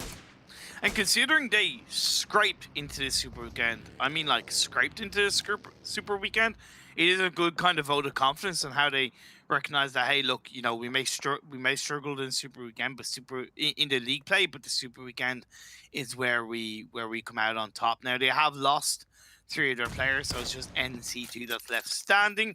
The circle is centered. FaZe now have a 2-2 split, which is much better to play with Venturis and Tony K a little bit deeper into the circle. They have to think about teams around them, though. We're at the stage of the game where focusing on kind of one small section to control is much better than trying to control a bigger section and losing 1 or 2 players. 4 rivals should be their next focus on taking out on the edge of the circle. Maybe Nova, but either way, FaZe, they gather themselves up together. Now it's their time to fight. I love how everyone are kind of grouped up, and Infinity are like, YOLO, YOLO, I'll go YOLO there. Like, everyone just spreads it, and they don't seem to care. I love it. There you go. Grabbers will also fall, and with that, one by one, the teams who just had 1 member alive, they're getting eliminated. The Xavier, Cryptics, Dead Eyes Guys, Genesis Dogma, BTR, everyone's out. MS Seanbury still alive. Nope. NC2 out in the distance, and yeah, never mind. I'm sorry. It's okay. It's okay. You cursed them. I hope they won't be too mad at you. It is what it is. They still had a damn good game. 7 eliminations, cannot argue with that one. FaZe has 1 player knocked down. Infinity are encroaching on their space in the underside of the hill down on the southwest side. 4 rivals are in the circle, but they're under a lot of pressure. Nova have found a bit of an entry point in, but on the western edge of the circle, Enigma and Rico. Enigma and Rico on the eastern side. Infinity going up against Nova. Nova, this is... they need to have a couple of big games here. They are not out of danger. There's a very real possibility they might not be making it to the league final. So they need to be very, very careful. But they're getting third party out in distance. This slope is not comfortable for them. And Infinity, are they going to push on ahead? The res should be taking place. And going back to the fight you did allude to just before we switched over to the Nova fight. Enigma Galaxy just harassing their MENA counterparts in the form of Rico Infinity. Prestigo, he's kind of low, he's going to patch himself up, but a well-placed nade could kind of ruin his day. And unfortunately for Rico Infinity, look at SK Ton, Fidan, and Prestigo all separated, all in 3 different buildings. it's not a comfortable spot to be in. Yeah, it's understandable because nades are such a big part of trying to encroach on a building, but it's the fact that nobody can really support each other because they're all in separate buildings and no one building has really any kind of higher elevation point. So it's going to take a miracle for Rico to come out on top of this one as the Infinity gets a clean knock on the Jimmy, but Godtony is knocked in return. Turns around, King gets a second. Nova, they were asked to deliver, and they are delivering. Kings and Powerboy, the nades are good. Mela just crawling out of the open, blood coming out of every orifice, not looking good. Just the rest is taking place though for Infinity in the meantime, as FaZe is taking pot shots to you. Yang needs to be careful. 20k getting shot from all the way below, and I do believe that was Damwon Gaming, unless I'm very much mistaken. So they need to be wary. They need to be careful that they're not the only team out here. Why aren't FaZe third-partying this though, right? You hear the shots directly behind you. It's a perfect time to strike. Well, Nova striking with furious anger and great wrath as Tunny, God Tunny, needs to live up to his name, but a shot being shot by Jimmy! And Kings, they take out Infinity. And the beast has been stopped, at least here on Miramar, the second map. Oh, Forest? Now, oh, wait, what? Wait, what? Yeah, he got a nade knock onto Jimmy. Oh, there we go, from downhill. You can see FaZe. Now they're coming in. Now they're taking a fight to Nova, and Nova getting sandwiched between Damwon Gaming as well as FaZe. In the meantime, 628 going up against 4 rivals. 628, they still have 3 members alive and kicking, and Nova, they're not going down without a fight, getting a couple of knocks. Incendiaries, Molotovs being tossed in as well. Paraboy and King, they're taking a fight to FaZe. Ventoris and MR5, they spot Paraboy, and Paraboy just comes charging in. MR5 gets knocked down, and FaZe are getting eviscerated. What a play! What a play from Nova! They had 3 minutes of being able to third party the fight between Nova and Infinity. They didn't. Nova took out Infinity, and then Nova show why they are here to play, why they don't take for granted the fact they didn't make it into the second Super Weekend. Very strong performances from King and Powerboy as a duo, but now their next target is 4 rivals. 4v2, v3, v1, v1. Could find him. Enigma Galaxy, the 4 alive. This is a great opportunity. As long as 4 rivals get screwed here by Nova. And Nova maybe getting a little too over-eager here. They need to just jump on across, and because of that, eventually they will fall. But what an outing it was from the Chinese side. Incredible ability, holding their own, even though they were down to a 2-man squad. Playzone will take down Uni, guaranteeing themselves a 4th place finish. They're going to be reasonably happy with that role. Damwon Gaming, and now Enigma Galaxy. This looks like a chicken dinner for them to lose. 4 alive, and it's what, a 4v2v1. Possibly make that 4v2. That's going to be the case as down goes 628 in 3rd place, but the 4 rivals duo are going to have to work wonders in this one. Rithal and Pemberut, they can deliver. We've seen that.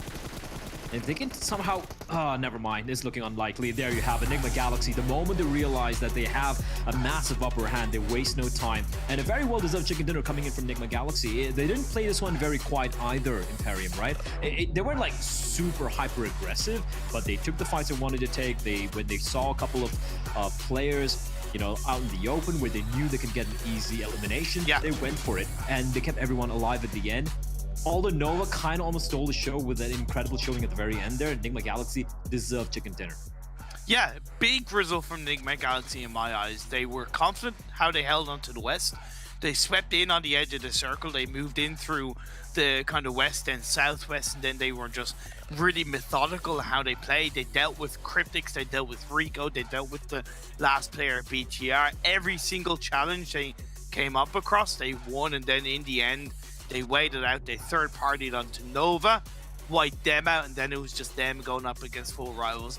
And I love the fact how, like, you alluded to 4 rivals possibly, like, being able to put in the work. Let's not forget, 4 rivals, they've yet to win a chicken dinner in the PMGC. Oh my god, yes. You're right. Oh, you're right. Yeah. They're gonna get it. You know what? I'm gonna put it out there. They're gonna win a chicken dinner this Super Weekend. The famine will come to an end. I feel it. I feel it. They're looking good. They're looking solid. You know, sometimes it just doesn't quite pan out their way. You know, and it does. It do be like that at times. As I would say. But yeah, Nigma Galaxy, very well deserved chicken dinner. They played that so very well. FaZe, I think they had a great opportunity, but I'm still so trying badly missed. Nah, I'm still trying to pick up my jaw off the floor. I got nothing to add to that at all. What I want to talk about is Bleh saying that 4 rivals will for sure get a win here in the Super Weekend. Now, gentlemen, I'm trying to confirm if he's willing to make a bet on that or not. But knowing him, he probably will back out. So maybe we'll have to talk about Nova here and ask, are they back to get 8 eliminations, 14 points in general? He did say no. I can't say the entire thing that he said, but he said no. So he's not willing to make a bet on it. So clearly he's not really a 4 rivals fan, Bleh. Anyways, let's move on. Nigma Galaxy, 30 points. That's a big win for them. And again, a big win for a team that has been a little bit lackluster since that first week in league play. Well, I mean, gone are the days, right, where Nigma Galaxy had that really unfortunate, I think, weekly final performance where it was like, oh, they look so hot. Oh, not so much right now. This is definitely a lot better for them. And likewise, in some of the weeks leading up to this as well, we've seen some good performances from them overall. So very happy to see this come in here, especially considering the way that they were able to control the west side of this circle. They didn't have many threats against them. Rico Infinity was the major one that they took out on this high ground quite patiently, I will say. Ooh. Whoa, Tarzan. I'm here now. Whoa. I'm sorry. Okay, good. I don't think you can do it anymore. I think it's ruined now, Claris. I think that entire thing that you've been doing for a year of time now is just out the window. It's gone. It's forever gone. Just because someone else so had used to filling. try to do it. I'm sorry. Well, Lord, 8 eliminations, putting up some big plays here. Again, the 1,000 damage as we heard before as well. And again, it's nice to see that we can see these players from Nigma Galaxy step up. I feel like we haven't really had someone do that in the roster in quite a while, though I could obviously be mistaken. We've had a lot of matches these last 3 weeks. But at least to, able to show that there are players in this team who can have these really big stand-up performances. And to be fair, I think the entire team really did.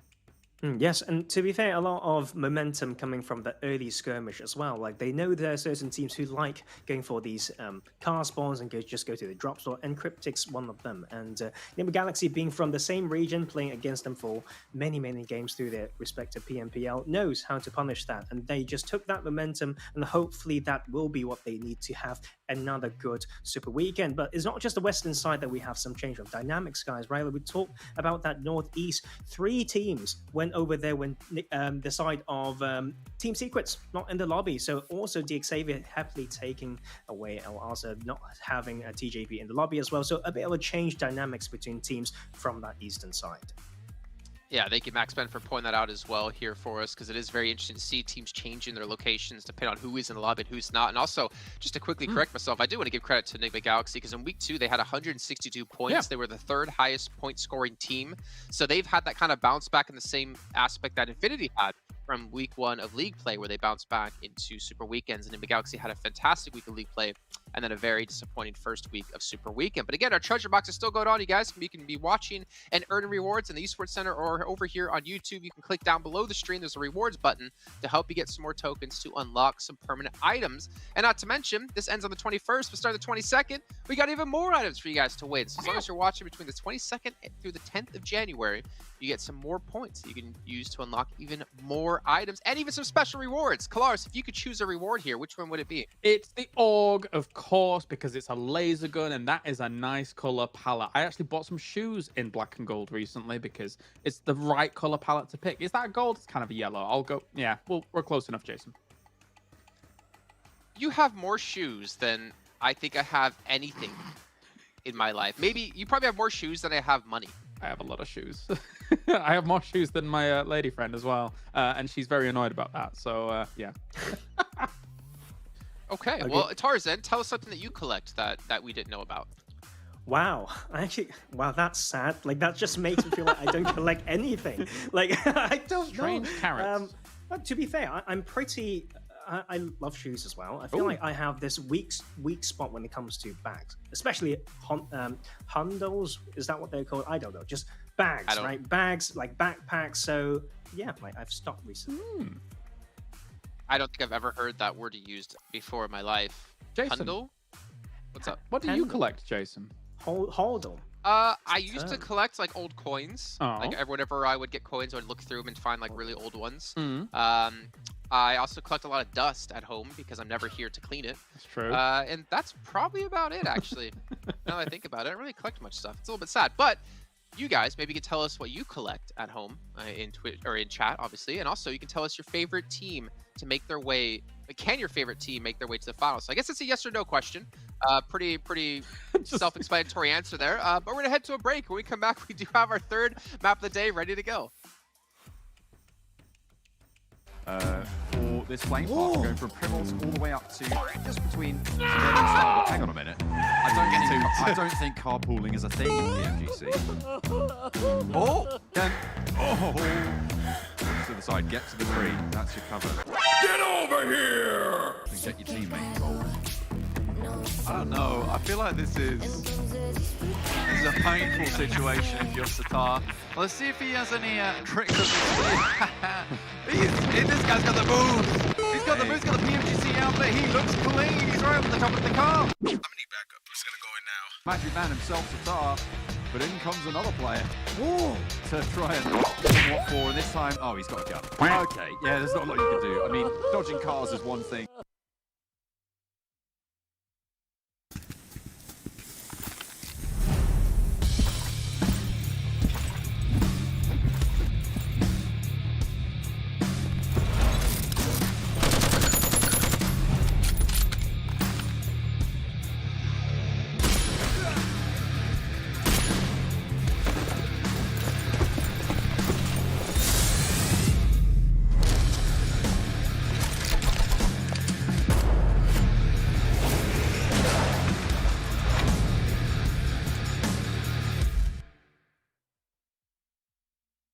Oh my god! It's Ragey with the 4v1, taking down the whole... He came in from the grass!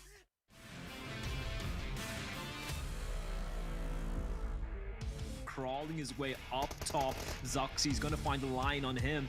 And Song, he's just waiting. He's just waiting for MSC. Oh, he spots Zoxy! Oh, he's just waiting for them to eliminate each other. And he's finally gonna strike the moment. Zoxy gets a knock. Zoxy's found it. And now it is all on Song to make this happen. And he came in from the grass. And Song steals the chicken dinner away from everyone. Wait for Stalwart and FaZe to somewhat engage on each other. They get in that vehicle and they wrap around the underside. It could work out. The one thing that's going to stop them is Beer 11, who's flanked on the outside. Allow action to stay alive. That's the next one is a Molotov, and Oh, it's that's spreading. perfect. Oh, top! He can't even drop and roll. He can jump into the water, but that's not going to quite pan out for him. Tries to stymie the flow of Bigatron players as they move forwards. Gets a cheeky little angle as Lapis goes down. I mean, for Yuhai, he has been the one leading this charge at the moment. Zuxi finds Divine, and now it's just a matter of time before the rest of Reject do fall. I think BTR realised they need to do something quickly, but it's Reiji Osio to find the double. The man of the hour, he's found one, he's found two on the spray down. He's Oh my god! It's Reiji with the 4v1, taking down the whole of Bigatron. He strikes back. And 3 players fall. Your dream might be denied. Bamboo is low. Jumper has the nade. It's looking good. A good cook. Oh, just needs to go a little bit longer. Finds on the back of Bamboo falls. Team Secret wrested away from the high ground control. But they are in the most uncomfortable spot amongst the 3. How many times have Nigma been put down to like 1 or 2 players and they're still up as a full squad? I know it's impossible for the likes of Infinity or DRS to push on them, but that's incredible resilience.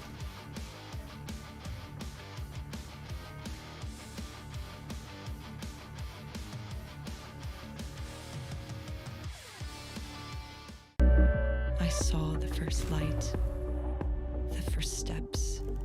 Now I see much more. I capture Earth in all its beauty. I see action. I see drama. And I see it in the finest detail. Moments of inspiration. And the first steps. I am the 1+9.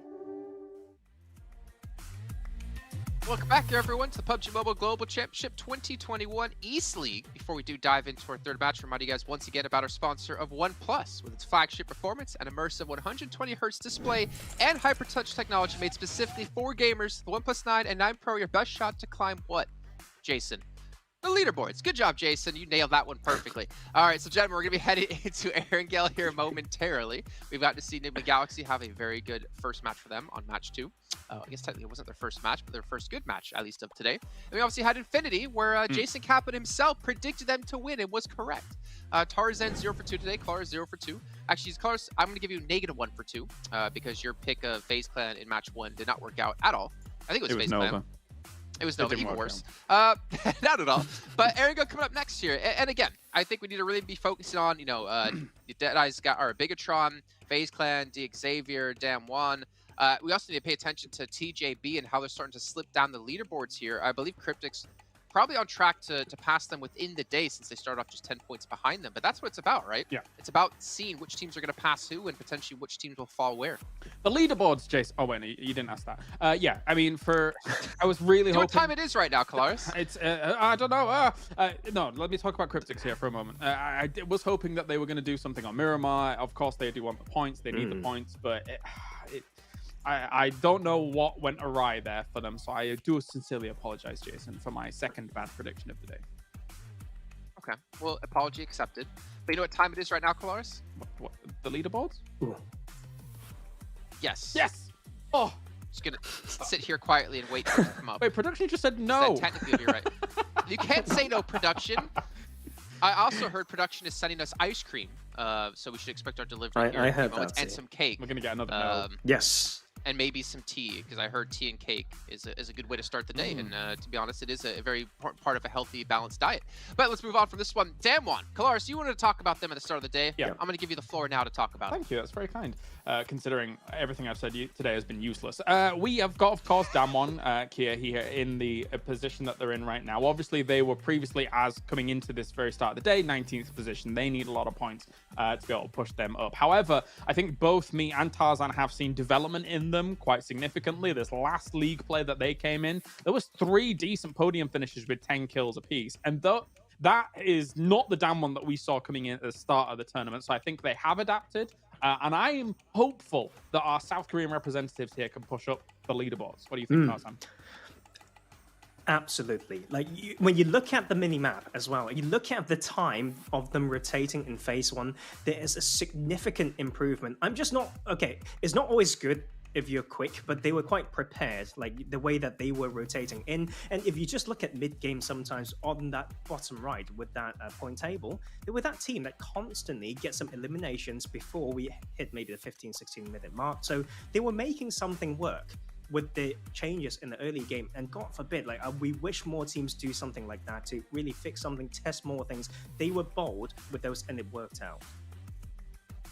I don't know how I feel about not necessarily being bold in the sense of I'm trying to think of their eliminations over the course of the last 3 weeks, and there's really not many matches that ever stand out. They had the one victory with Sung just being the last player left alive, winning a 1v2 when no one was looking at him. Yeah.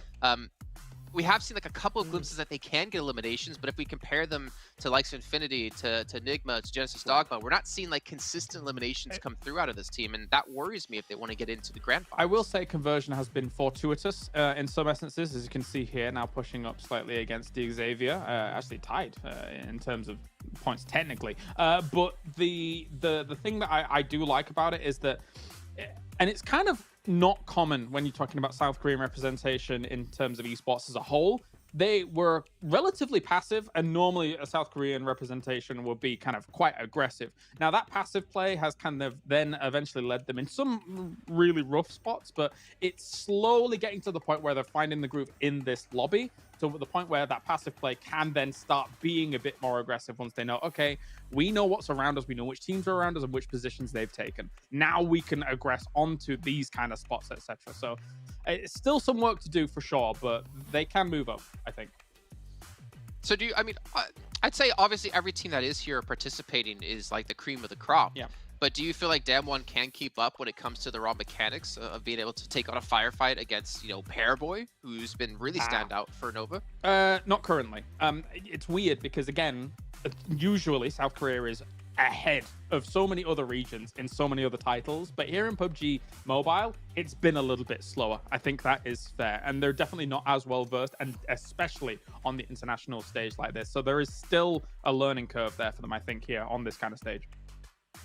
Yeah, I think maybe one reason for that is maybe some stability in the scene as an esport, right? I think maybe just some more time is needed to really catch up. I mean, if you look at other games as well, it took South Korea, maybe a year, maybe half a year to 2 years, and really kind of hammer home everything. Yeah, exactly. Then they just completely run away with everything, and they overrun an entire league with just basically Korean players. But we'll see if they can obviously continue that pace. A little bit of intra organizational preference, maybe. When you look at teams like Bigatron, their whole org is based around this game. When you talk about Tungwon Kia, come on, they've got so many other esports as well. So sometimes when it comes to support and maybe allocation of resources, that has a role to play in maybe the way that they're performing as well.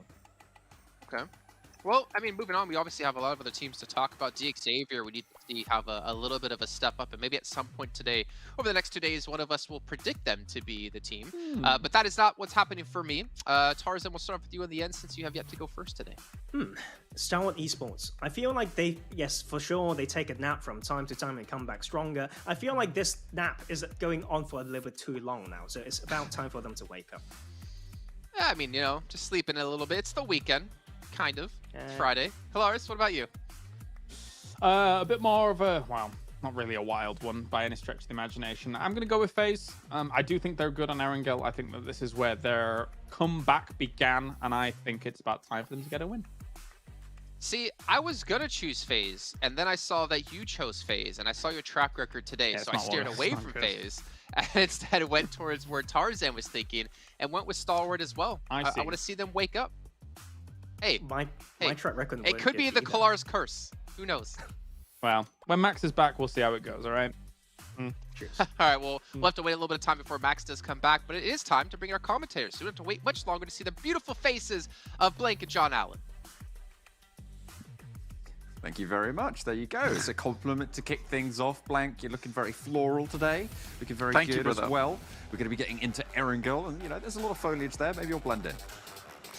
Maybe I will. I mean, I'm gold and white though, so I feel like I might be a little bit easy to spot, shining that away.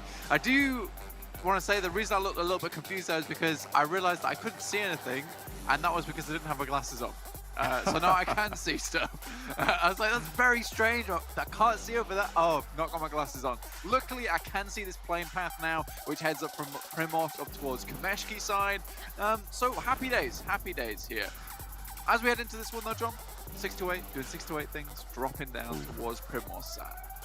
Yeah, absolutely. I mean, it's a little bit far for the Infinity to go. They might actually struggle to grab some vehicles to get across this this estuary to be able to get towards the Sanhok military base, which is their normal drop spot. It just depends what Reject are going to do, but it looks like they're going to drop a little bit further towards Ferry Pier and have that split out to the east in those yellow buildings just south on the south coast there. So hopefully Infinity going to be relatively unchallenged in their rotations. And again, just a fair split across the rest of the map.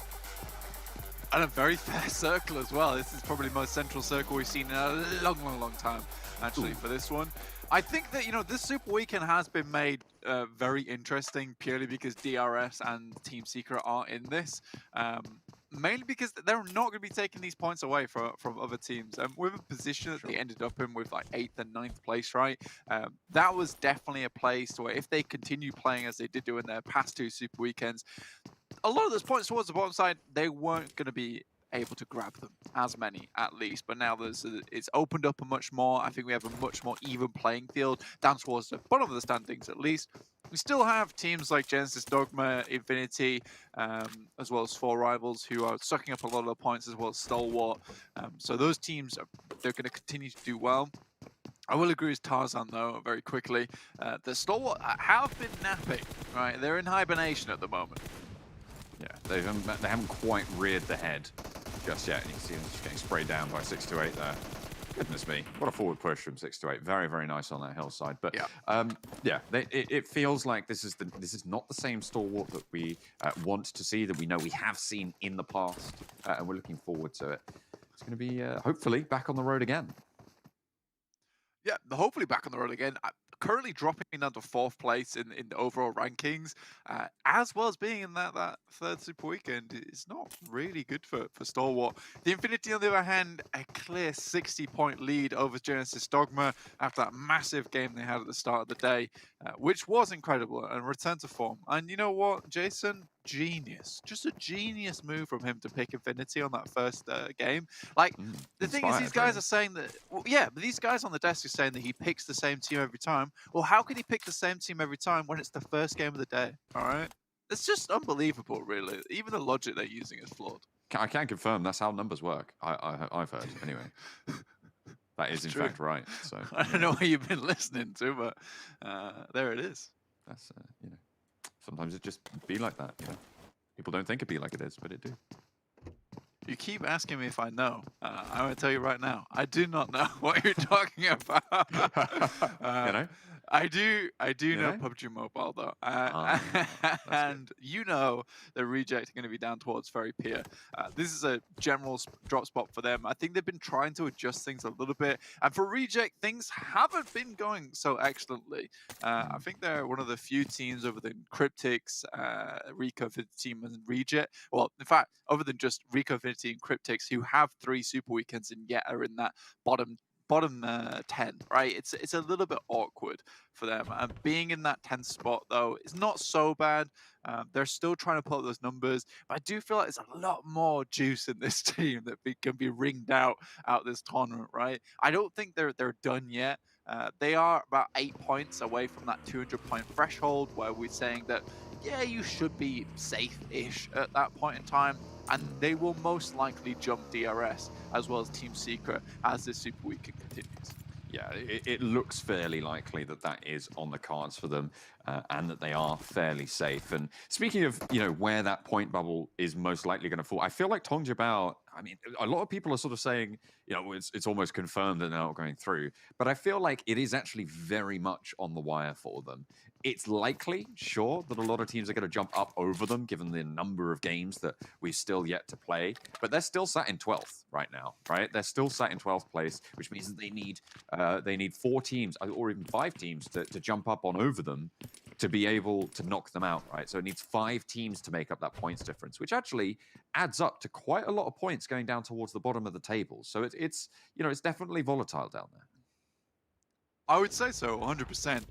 Still, I could technically add this all up underneath them and look at the points threshold. I think that would be probably interesting, but I don't imagine any guys at home are interested in that right now. What you should be interested in, however, is the treasure box that's going on at the moment. So if you're watching through the esports tab in-game, or you're watching over on YouTube, you can start to earn those PMGC tokens, which you can then use to redeem those treasure boxes through that esports tab and get yourself some nice little loot, right? That's what it's all about, getting that loot. We pick up our loot in-game, and you can pick up your loot in-game as well. But you might not be playing, you might just be watching. That's okay too. We're glad to have you here with us.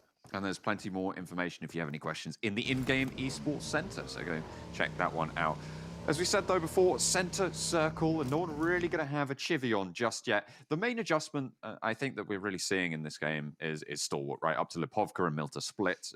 I mean, they have been dropping during league play and over the last couple of weeks in Novo in general. But with the playing path, I feel like this is excusable. I say excusable. This is a reasonable adjustment. Yeah, I would say so as well. I think that there are teams who make these adjustments depending on, like, very drastic playing paths, and that there's other teams like Stalwart here who decide, it's a minor adjustment, but it gives us more time on the island, it gives us more time to loot, and we don't have to worry about Genesis Dogma or Bigatron down towards Milta. And I think it's a smart play as well, considering that you're coming into a Super Weekend with DX Xavier, Genesis Dogma, and Bigatron, who all like to mill around that south east side of the map. So I think for Stalwart, it's just a case of let's get down to Milta. At least we're on the island, and then we can move in slowly but surely. We don't have to worry about crossing the bridge. It's a little bit less awkward. You can see that even Daybot right now, you can't see on your map at the moment, I will explain it to you. He did actually make a little excursion down towards the eastern bridge in the first place, just to check what was going on. So I think that Stalwart have kind of, I wouldn't say it's like they've owned it, but it's okay. It's good. Oh, tale as old as time, though. 6-8 on the bridge. Waiting Look for how the awkward cross. this is. Yeah. He's like, I know you're there. I know you're there. Where are you, you sneaky bugger? Yeah, it's a painful one. It pains me watching it because I feel like with Erangel being like such a massive chunk of your points anyway, this happening every single time. 6-8, it doesn't matter for the Infinity at this point. But I think 6-8 just want to get away with getting 1 point. It just boggles my mind at the same time, John, because why do 6-8 take this fight? Like, I don't... They lose a lot of time, don't they? Yeah. It boggles the mind. Ooh. So is it, by all I've been rights... thinking about it a lot recently. I mean, to be fair, if you're going to handle one team in the lobby each game, getting rid of the Infinity does increase your point scoring total, right?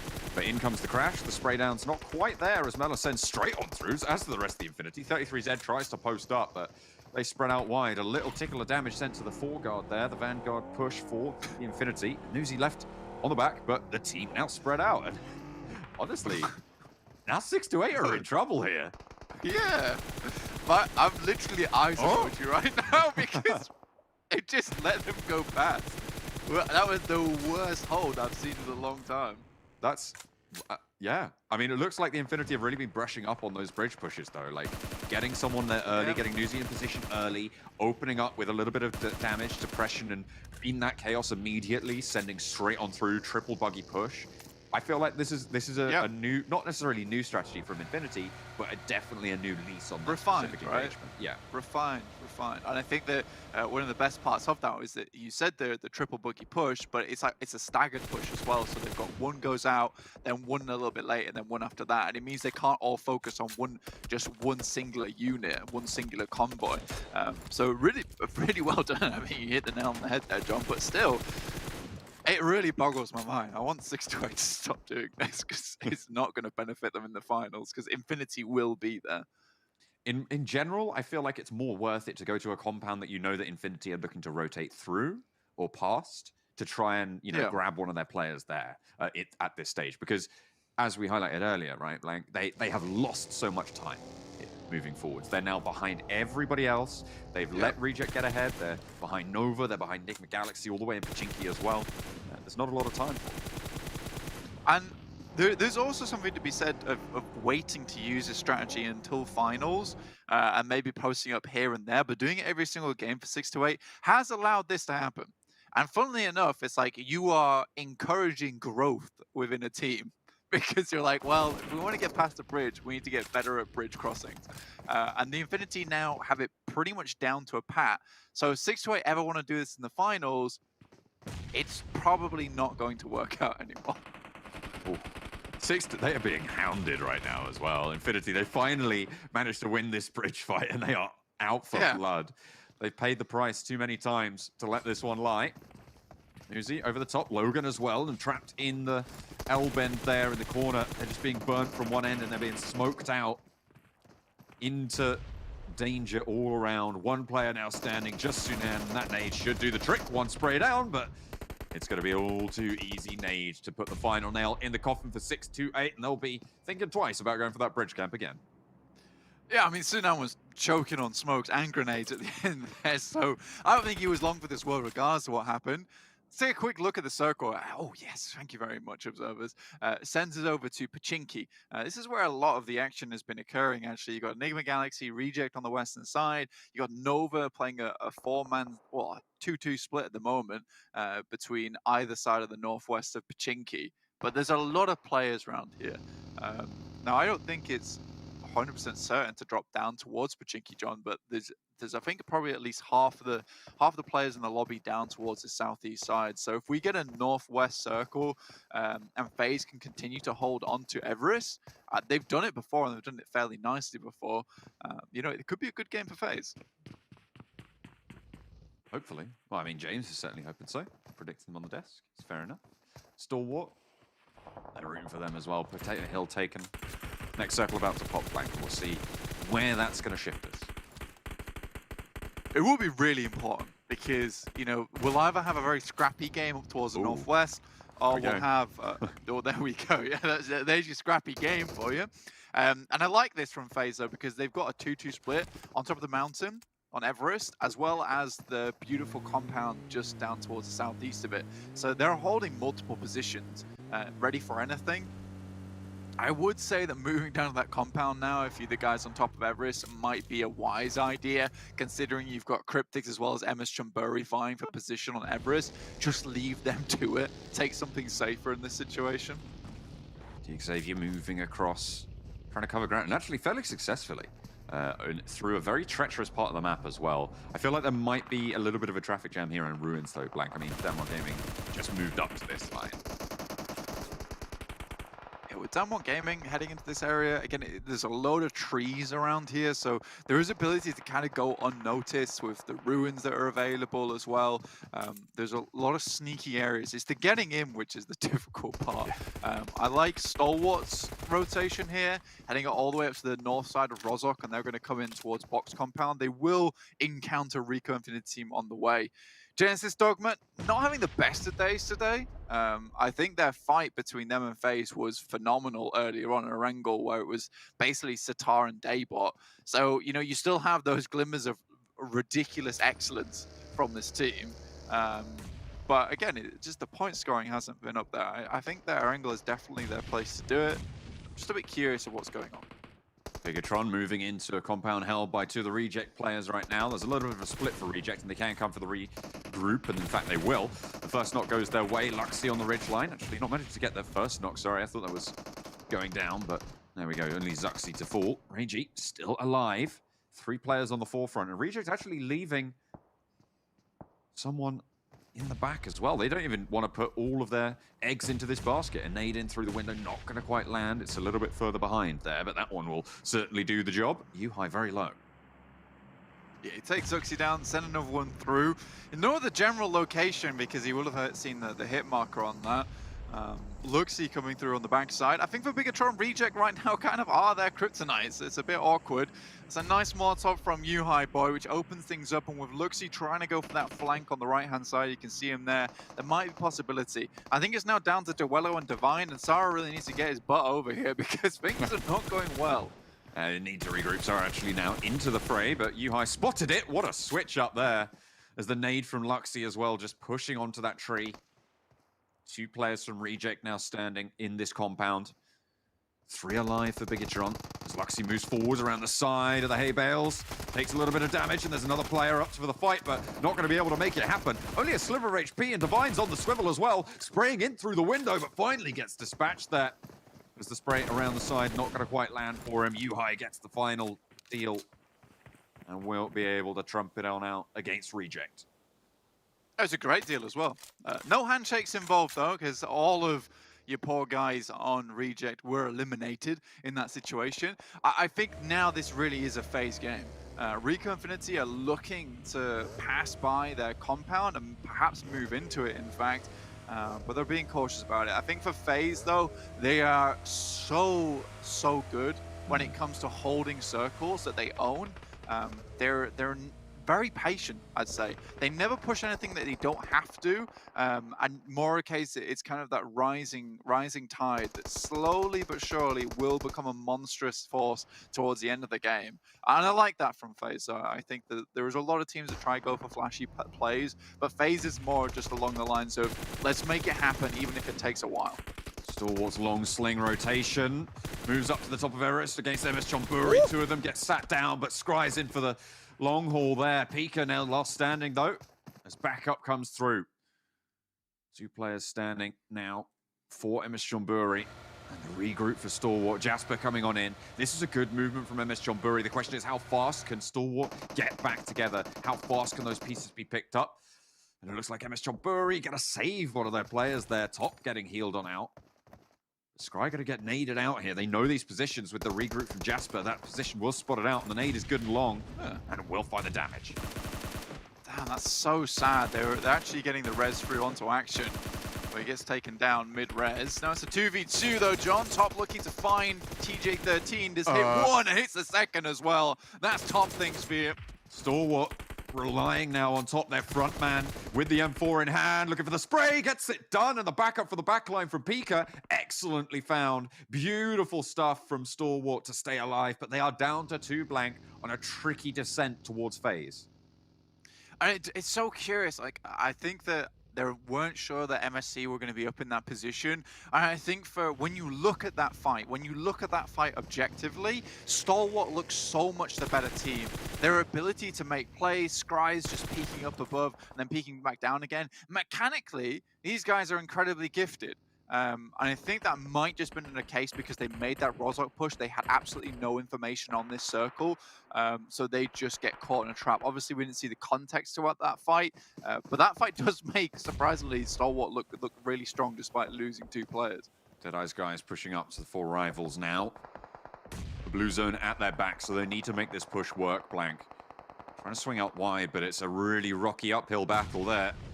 Not quite landing that nade in through the window either. There was the smoke just to cut off those sight lines. They continue to move through the bubble nade field. That one went right through the top. It went right through the top there. No, I mean, interestingly enough, they've managed to get in. 4th zone, though, will tick very hard. I think on top's just going to go down immediately. Yeah, Pembura hits it. Turulov not quite going to be able to escape the sight lines, but actually Rico Infinity Team starting to come into this one can prove tricky for 4 rivals who have lost 2 around the edge there, and Deadeye's guys doing work against this squad on the whole. Northeastern side, a hotbed of action right now as they manage to wrest control of the church back. 2 players alive for them. Sending for the hills, the spray. This is an open side buggy, and the 4 rivals get dispatched. Blank, that didn't go the way I thought it would. Rico Infinity Team now on the guard. I think Rico Infinity is just a very, very quick push from them and a very intelligent one as well.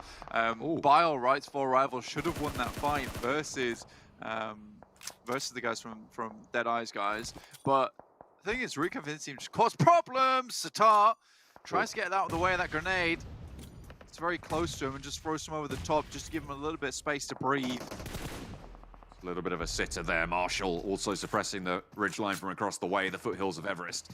Needing to be descended from now. FaZe are going to have to leave their compound as the circle shifts out to the east. Infinity trying to strike out that way as well, but they're being cut down as they move. At the moment, DXAver and Bigatron and Damwon Kia as well on the eastern side looking pretty solid, but Nova slap bang in the middle.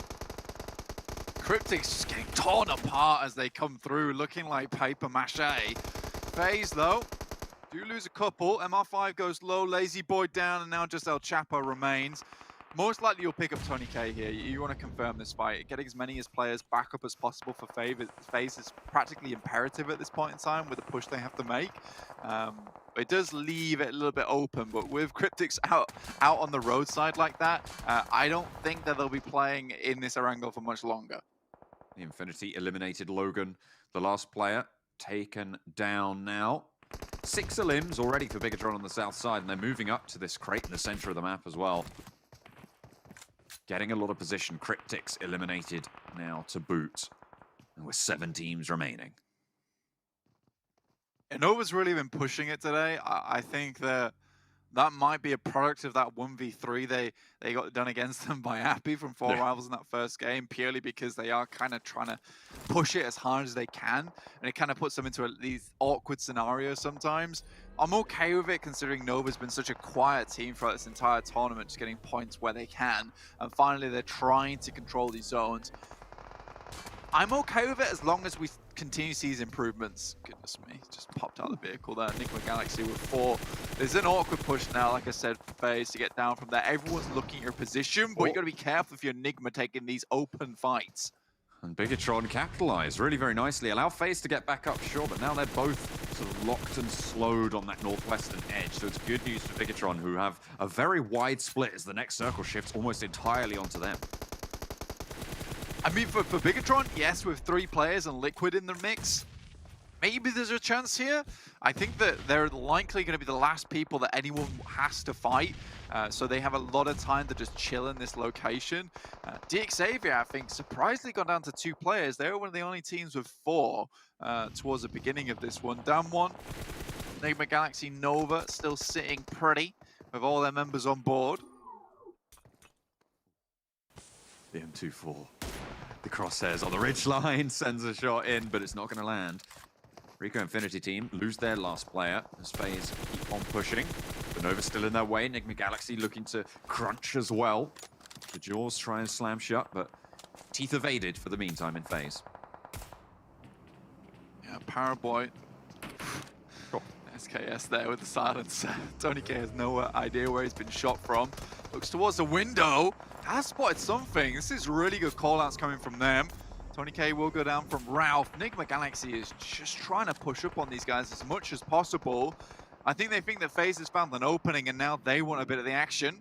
DXavier, they managed to get the knock onto Luxy there, but Frankie now the last player standing for the squad. 2 players from Bigatron, and it feels like their hold just got a lot weaker, right? Without Luxy on the back, with those long-range suppressions, and actually now just having Yuhai getting knocked as well, Bigatron's reign over this circle could be coming to an end. FaZe looking to move in from that northwestern side, but Nova are just shutting them out at every turn. They have something to handle it. Playing it out very nicely. It's awkward though. Jimmy though with the swivel will hit it round, finds the final player from FaZe. Now Nova continue has to push in. This is good stuff though. Enigma Galaxy up on Liquid's position, gets absolutely ripped apart. That's BTR now out. Nova, Enigma Galaxy, DXavier, and Down 1 Gaming. This might be a really good chance for Korea here. They have 4 members up and waiting to push into this. Maybe they won't have to rob this victory. Maybe they can secure it the legal way. Certainly a fairly crucial game for them as well, towards the bottom of the tables for Damwon Kia. Excellent point scoring potential with the numbers to be able to make it happen. Nova trapped on the edge. If they can work with Enigma Galaxy to just control that area, that zone, but looks like there's no accords being struck right now. Every team for themselves. The circle moves actually towards Enigma Galaxy. Enigma Galaxy couldn't be happy about this one. Somehow they've managed to keep all their players up. It's been rough though. I think a lot of them are down. Sadly, this is why Down 1 Kia is towards the bottom of the tables, is that they are just crumbling under the might of Nova at the moment. Wow. That's brutal. That is brutal. The nades just keep pouring down, and that is Down 1 Kia eliminated from the game. 3 teams remaining, and only 1 team with everybody standing. It's going to be Nova, looking to potentially just grab a whole bunch of points. Again, this is a team who is further down the tables than they might have otherwise liked. I mean, they were sat, I think at the start of this game, they were sat down towards the low end of the qualifying teams. So they just want to see themselves safer if they can. DXavier going down, and now it's Nova versus Enigma Galaxy. Enigma Galaxy has been on a tear this past couple of days, even in league play. They've been looking so much better, and I kind of have to have an eye on them now. They're putting themselves on the map. They've pinpointed themselves in.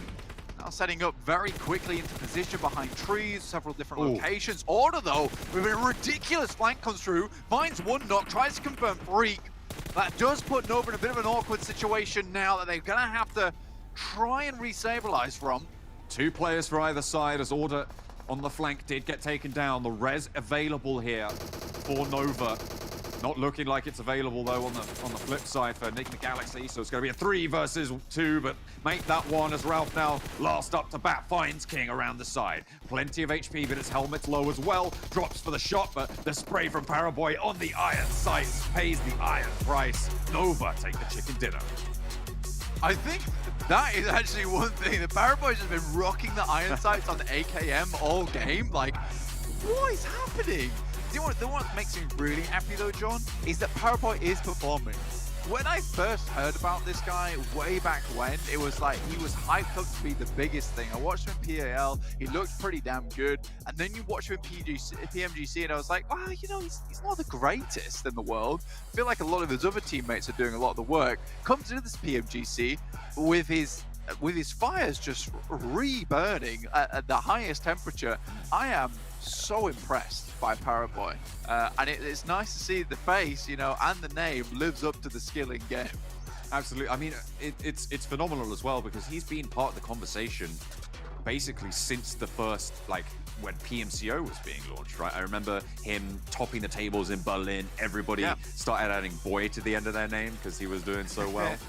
Like, it was actually incredible. And the fact that he's still going at the top of the game for so long now, I think is phenomenal. The guy's a nutter.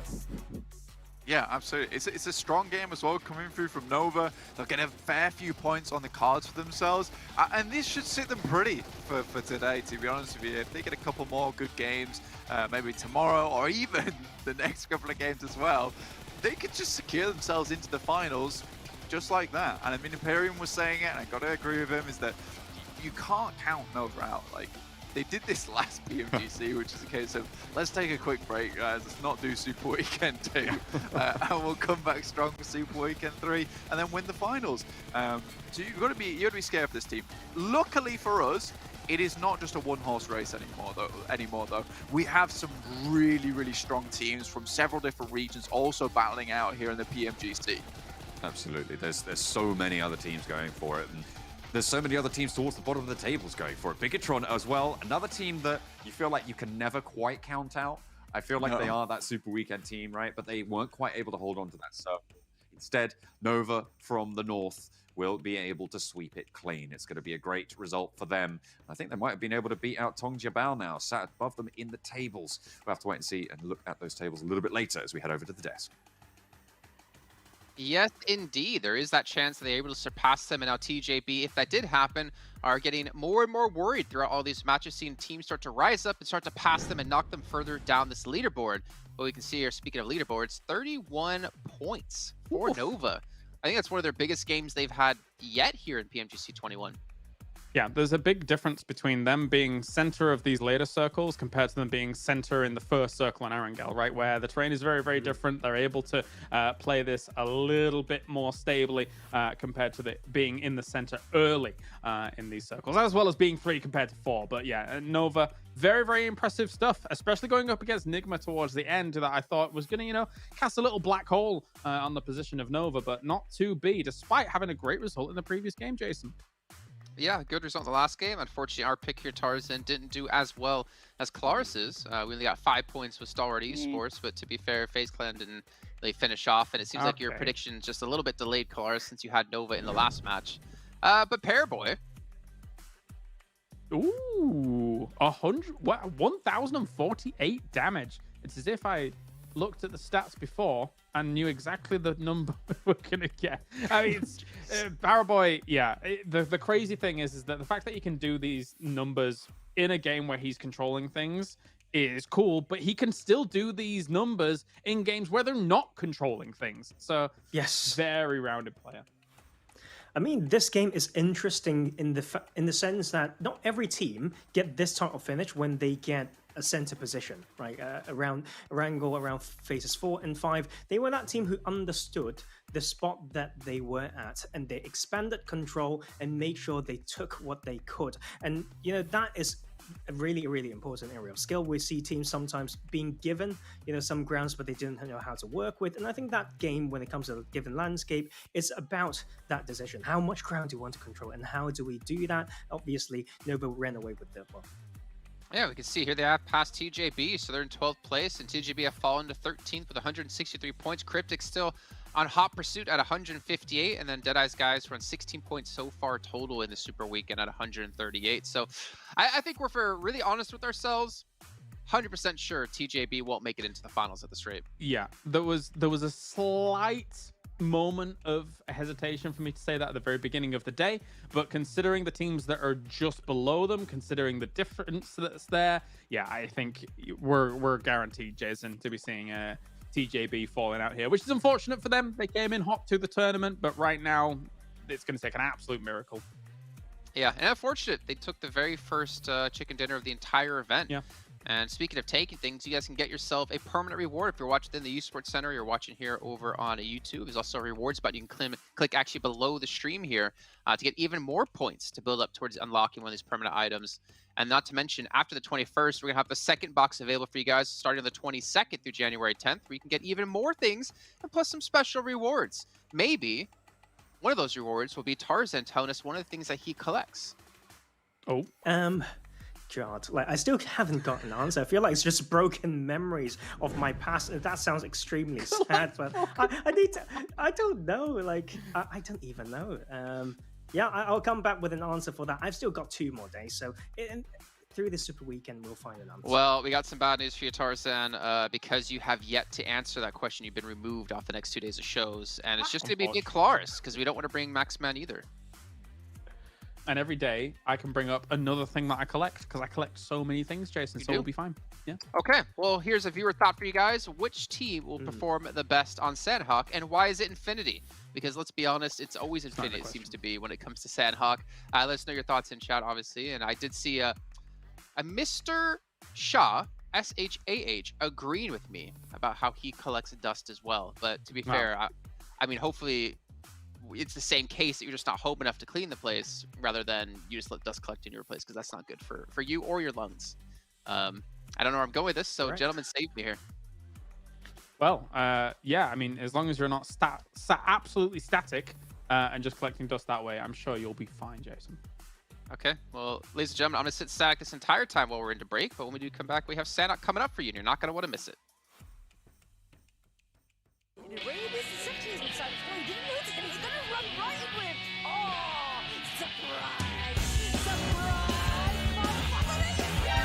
NANI?! お前はもう死んでいる。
I saw the first light, the first steps. Now I see much more. I capture Earth in all its beauty. I see action. I see drama. And I see it in the finest detail. Moments of inspiration. And the first steps. I am the 1+9. We are back, everyone. It is our 4th match. The day is flying through, and we're about to fly in onto Sanhok here in just a few moments' time, where Klaris has gotten the prediction down to a T. He has foreseen the future. He knows exactly who's going to win this match. And he also confirmed that if he is wrong, because he's that confident, he's going to give away every single card he has. I'm not going to mention what card it is, because it's just any card. It could be his bank card, it could be his credit card, it could be collectible cards. Who knows? It's just any card at all will be taken from him and putting it into my bank account. Sanhok coming up next, guys, and Sanhok typically has always generally gone the way of Infinity in terms of how well they perform, but we have started to see some teams step up, like we mentioned with Nova today, that we've seen a little bit quiet in the past. If you're referring to those cards, Jason, you're going to need a forklift truck to get the amount of them that's out of my house because there's way too many. But Sanhok, yeah, now on the cards. And I think overall, it's going to be interesting to see how this lobby matches up against one another. Obviously, that first circle is super important because of how Trifecta and the rivers intersecting these islands really does matter. And Nova right now looking very spicy along with Order as well as Powerboy. Yeah, Order's been pretty consistent. Very good. Order's been so key. Like, I think the way that he was playing in relation to his team, he's just controlled a pocket on his own and passed on the info. I mean, I watched some of the bots before. That seems to be his role and just constantly putting out damage. But Sanhok, guys, we have not had that since last Sunday. So that will be a very interesting game, I think, especially with the adjustments that we are seeing based on teams not in the lobby as well. That's what we saw on Miramar. So it may happen again in the jungles. Okay, I mean, I'm kind of hoping for something like that to happen, but I'm also hoping for Damwon to have a good game. If I'm not mistaken, Sung was the one that won Sanhok for them with that like 1v2 at the end, just sneaking his way through towards that final zone.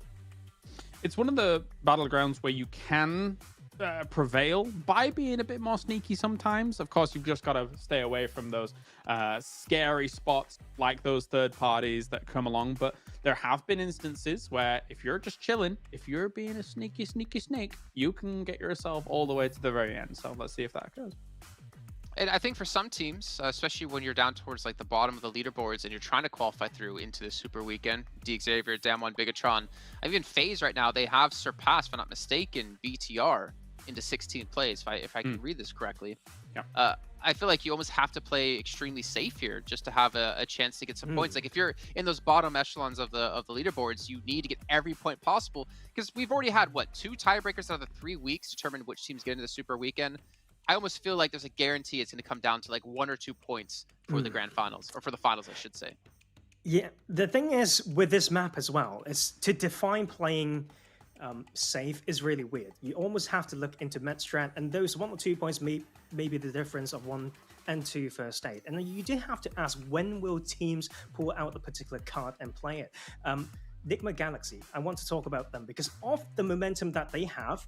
You want to believe that they do not lean towards heal strat as much and almost being a little bit more bold and controlling from where they rotate from. So like that is one thing that I'll look out for sure. I'm trying to remember. Last week we didn't have Xavier playing, so Paradise was just kind of open. I think it was Rico Infinity team, if I'm not mistaken. Yeah. They would butt heads consistently there. I'm kind of wondering, has Xavier said, okay, well, again, we can't really afford to go out early.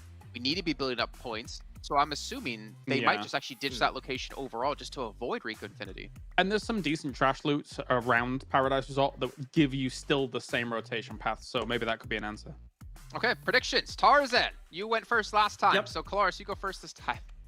All right, it's time for 4 rivals to finally get a win. I'm even going to predict the circle. We're going to be on the southwest island for these guys, and they're finally going to get that win. This is going to be the Kalaris blessing coming back to form.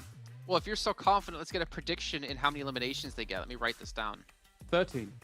13. 1, 3. All right, Tarzan. FaZe Clan with the momentum and the bootcamp dynamics they used to, hot drop alongside Stoa Esports, but they are the better looking team right now. So with their early setup to surround and maybe pinch bootcamp, I feel like that could be the way that they start this game well. How many elims? Don't do 12. This every time. 12. Okay. I'm going Infinity, actually, because why would I go Infinity? They've done well for me today, and they do well in Sanhok, and I'm going to give you eliminations of 9. 9 eliminations. 9. Let's head over to our commentators. Those are going to hop into Sanhok right here, right now. It's John Allen and Blank.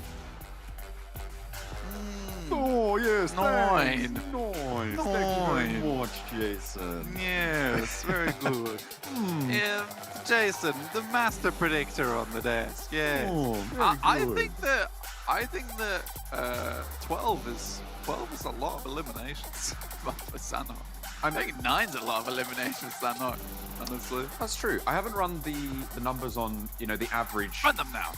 I will. Bring it up, Jamie. If you want to give me some time, I'll see what the average. I will talk about the circle. Do it now. Okay. All right. Do it now. I'm going to do the I'll circle. tabulate. Okay, so I'm going to do the circle right now. You can do that. So looking at the circle, because I'm doing the circle now, this is actually up towards the northwest, so not the southwest, unfortunately, for James. To be fair, though, I don't know how you predict something like that. It's a guess at the end of the day, but I'm going to do a prediction anyway, just to go on top of the board. We are actually having a fight between 628 and Dead Eyes guys. Currently, Yu Yang going down to Turil of Sir. I'm doing the play-by-play now, whilst John does the old stats. You know stats what? in the There's back. too many. There's too It's fine. many. I don't know if Imperium's listening. I know he's got all Did this. you stats fail? recorded. There's a lot going on right now, and I need to pay attention because Bigatron's in a fight for Painan with Nova, blank, and I feel like that's more important. I don't know if one of the That guys is in the more back important, yeah. can run the stats on the average number of kills that you get when you win on Sanhok. Yeah, bring it up, Jamie. That's what we're looking Bring it for. But we're going to be looking for Bigatron to hold out on this Painan drop right now. Paradise Resort drop went the way of Rico Infinity. There's a lot of scrapping going over on the northwestern island. Blank, it's all popping off early here on Sanhok. Yeah, it's popping off in major ways. 628 take a knock and a flush over towards that northwest island. We're not even over there, guys. We're over towards the northeast, boys. Over to the northeast. What are you doing? It's not time to fight. Now, MSC are chiming on up there. 628 are like in a really, really tricky spot over there now. So I'm not sure what they can do. Nova, on the other hand, they dropped on Painan versus Bigatron. Did take a knock in the meantime. That's Jimmy. Daoshi should be dead. Somehow he's got through. Wow. He's fast. He's too quick. That's Tracy Chapman over there. He's a blur. It's Sonic the Hedgehog. It's it's Barry Allen. He's just Sonic sending it. That's true. What the hell? All right, fair enough. Reject also taking that. What is going on in this lobby? Okay. Yeah, he was gonna die there. I feel like he was gonna die. Wait, they're fully dead? Yeah, they're fully dead. Oh, wow. So they took a knock from Dead Eyes guys. They took a knock from MS Chumbury. They took a knock from Four Rivals, and then I'm not sure where the other knock came from. So I can't give you information on I think it was that last but they one, are dead. I don't know. Sure. Well, Bigatron looking to be a little bit more lucky, but unfortunately for them, Nova are on form today, blank, and Zuxi goes down on the wall here. Close to the river of Painan. Yeah. Somehow they got Imperium's personal trainer to teach them proper form. Now they're really running with it. They're looking good. They're looking really, really good, John. Ooh, fair enough. Reject over the way, though, might be looking out. And I think there was actually a knock towards Reject coming through on those hillsides. So Nova do need to be a little bit careful here. Paraboy, probably the most at risk. A vault up is not going to go well for King, but he slides straight back on down as Liquid rebuffs the Horde. For the time being, Liquid, Luxy, and Yuhai now. Last standing for Bigatron. Yep. I'm not scaring that witch now. Oh boy. I won't say that left side. Now, was on the right side. It's difficult when you look at perspectives. It's on the right side now. It's on the right side now. But versus Bigatron, I think this is not the biggest tests at the moment with the way Bigatron's been performing. It's still good though, and it kind of ties into that same storyline that I was building up before, that Nova is pushing their limits, and I like to see it. Coming into finals, really starting to pop off now. This is the best time for it. Momentum, we know all about it. We want to keep seeing it. When you get to that finals and you're feeling hot, like a lot of times you can just dominate. Remember, we reset all the points to 0 in those finals. You're not having any of that excitement coming through that you know that you're super safe. If you're Infinity, you've got like 370 points. Here, when you get to finals, none of that matters anymore. It's all about who is the best in that moment over those 4 days. I think it is. I think it is, yeah. No, it is 4 days. You're right. We're going to be seeing 4 days of competition. It's going to be great. Action. I'm ready for it. And I agree. The points reset. Whilst it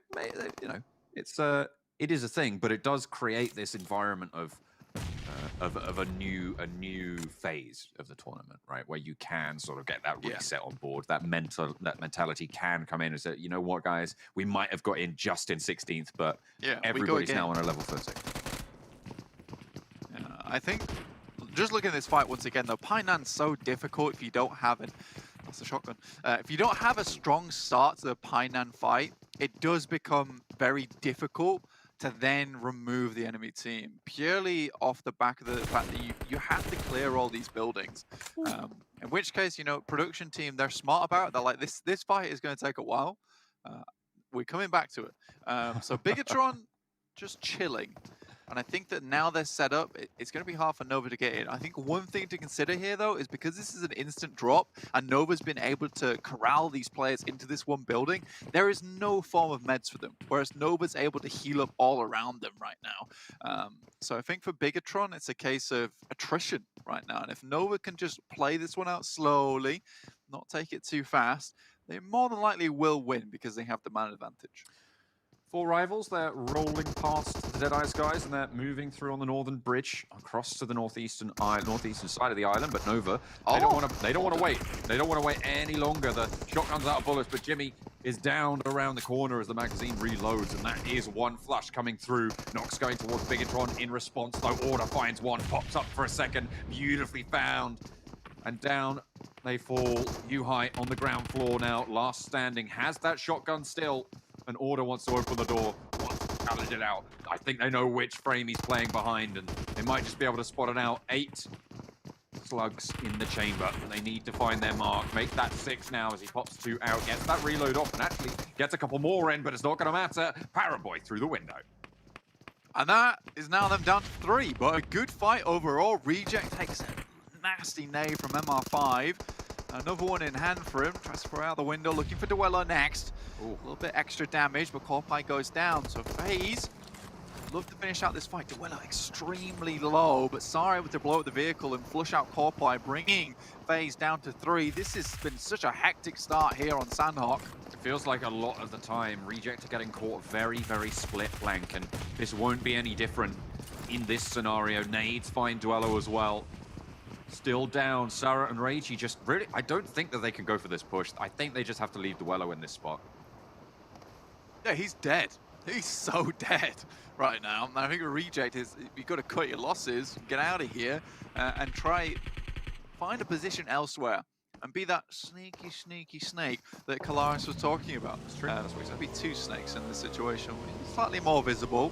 But regardless, you try for it anyway. Certainly do. 4 rivals. I feel like they turned around, actually, and went for the Deadeyes guys. They want to clear out the teams behind them. And now on top's just hiding. To the West Bridge! Popping stims. Yeah. Back to kill Deadeyes! I mean, fair enough. Maybe MS Shoburi might even come a cropper on this one, right? If they push out north, they might move into the 4 rivals territory. Maybe. I think 4 rivals have been on a warpath as a unit. Look at them go. So funny seeing them all running. They're like lemmings. Everywhere. Yeah, I know. Everybody follow Happy. And everything will turn out happy in the end. Oh my god, this is great. This is my new favorite thing. Oh, I love it. It's the 4 rivals train. I mean, this could go, you know, I would love to see a team just running through the entire map, just taking a fight with everyone and then winning on Sanhok. That would greatly please me. God Tony's actually headed out towards the West Bridge, so, you know, 4 rivals might have to be a little bit careful. But again, the Infinity always go for this really wide split. It's more about information than anything. Now 4 rivals, back to the West Bridge, boys. I feel like Gotani's information gathering here, right? He knows no teams are really going to push up towards him. There might be a boat landing there, but he could probably hide past that because they're going to be sending towards Tapmok. So it's great information for the Infinity, who have most of the northern side under their control, really. Yeah, I mean, they'll be okay for the time being. Xavier, you know, let's just quickly talk about what the guys on the desk were mentioning. They challenged Recon Infinity Team a fair few times from Tapmok down to Paradise Resort, but Recon Infinity Team, you can see them right there, set up very early now on the rooftops for information.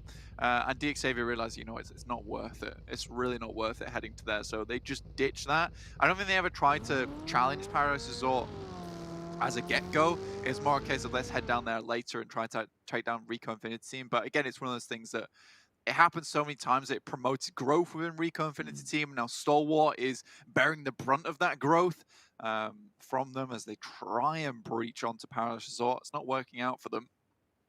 Not just yet. MS Shonburi trying to move past 4 rivals. It's working out. They're probably going to heal up from that blue just a little bit before they get across that bridge where the Infinity actually now have 3 players posted up in decent sight lines. This push from Stalwart, they managed to find an ass. Infinity team, they get another knock. They've taken another knock as well. Prestiga very low as he looks for the cross. The spray not quite connecting for Pika.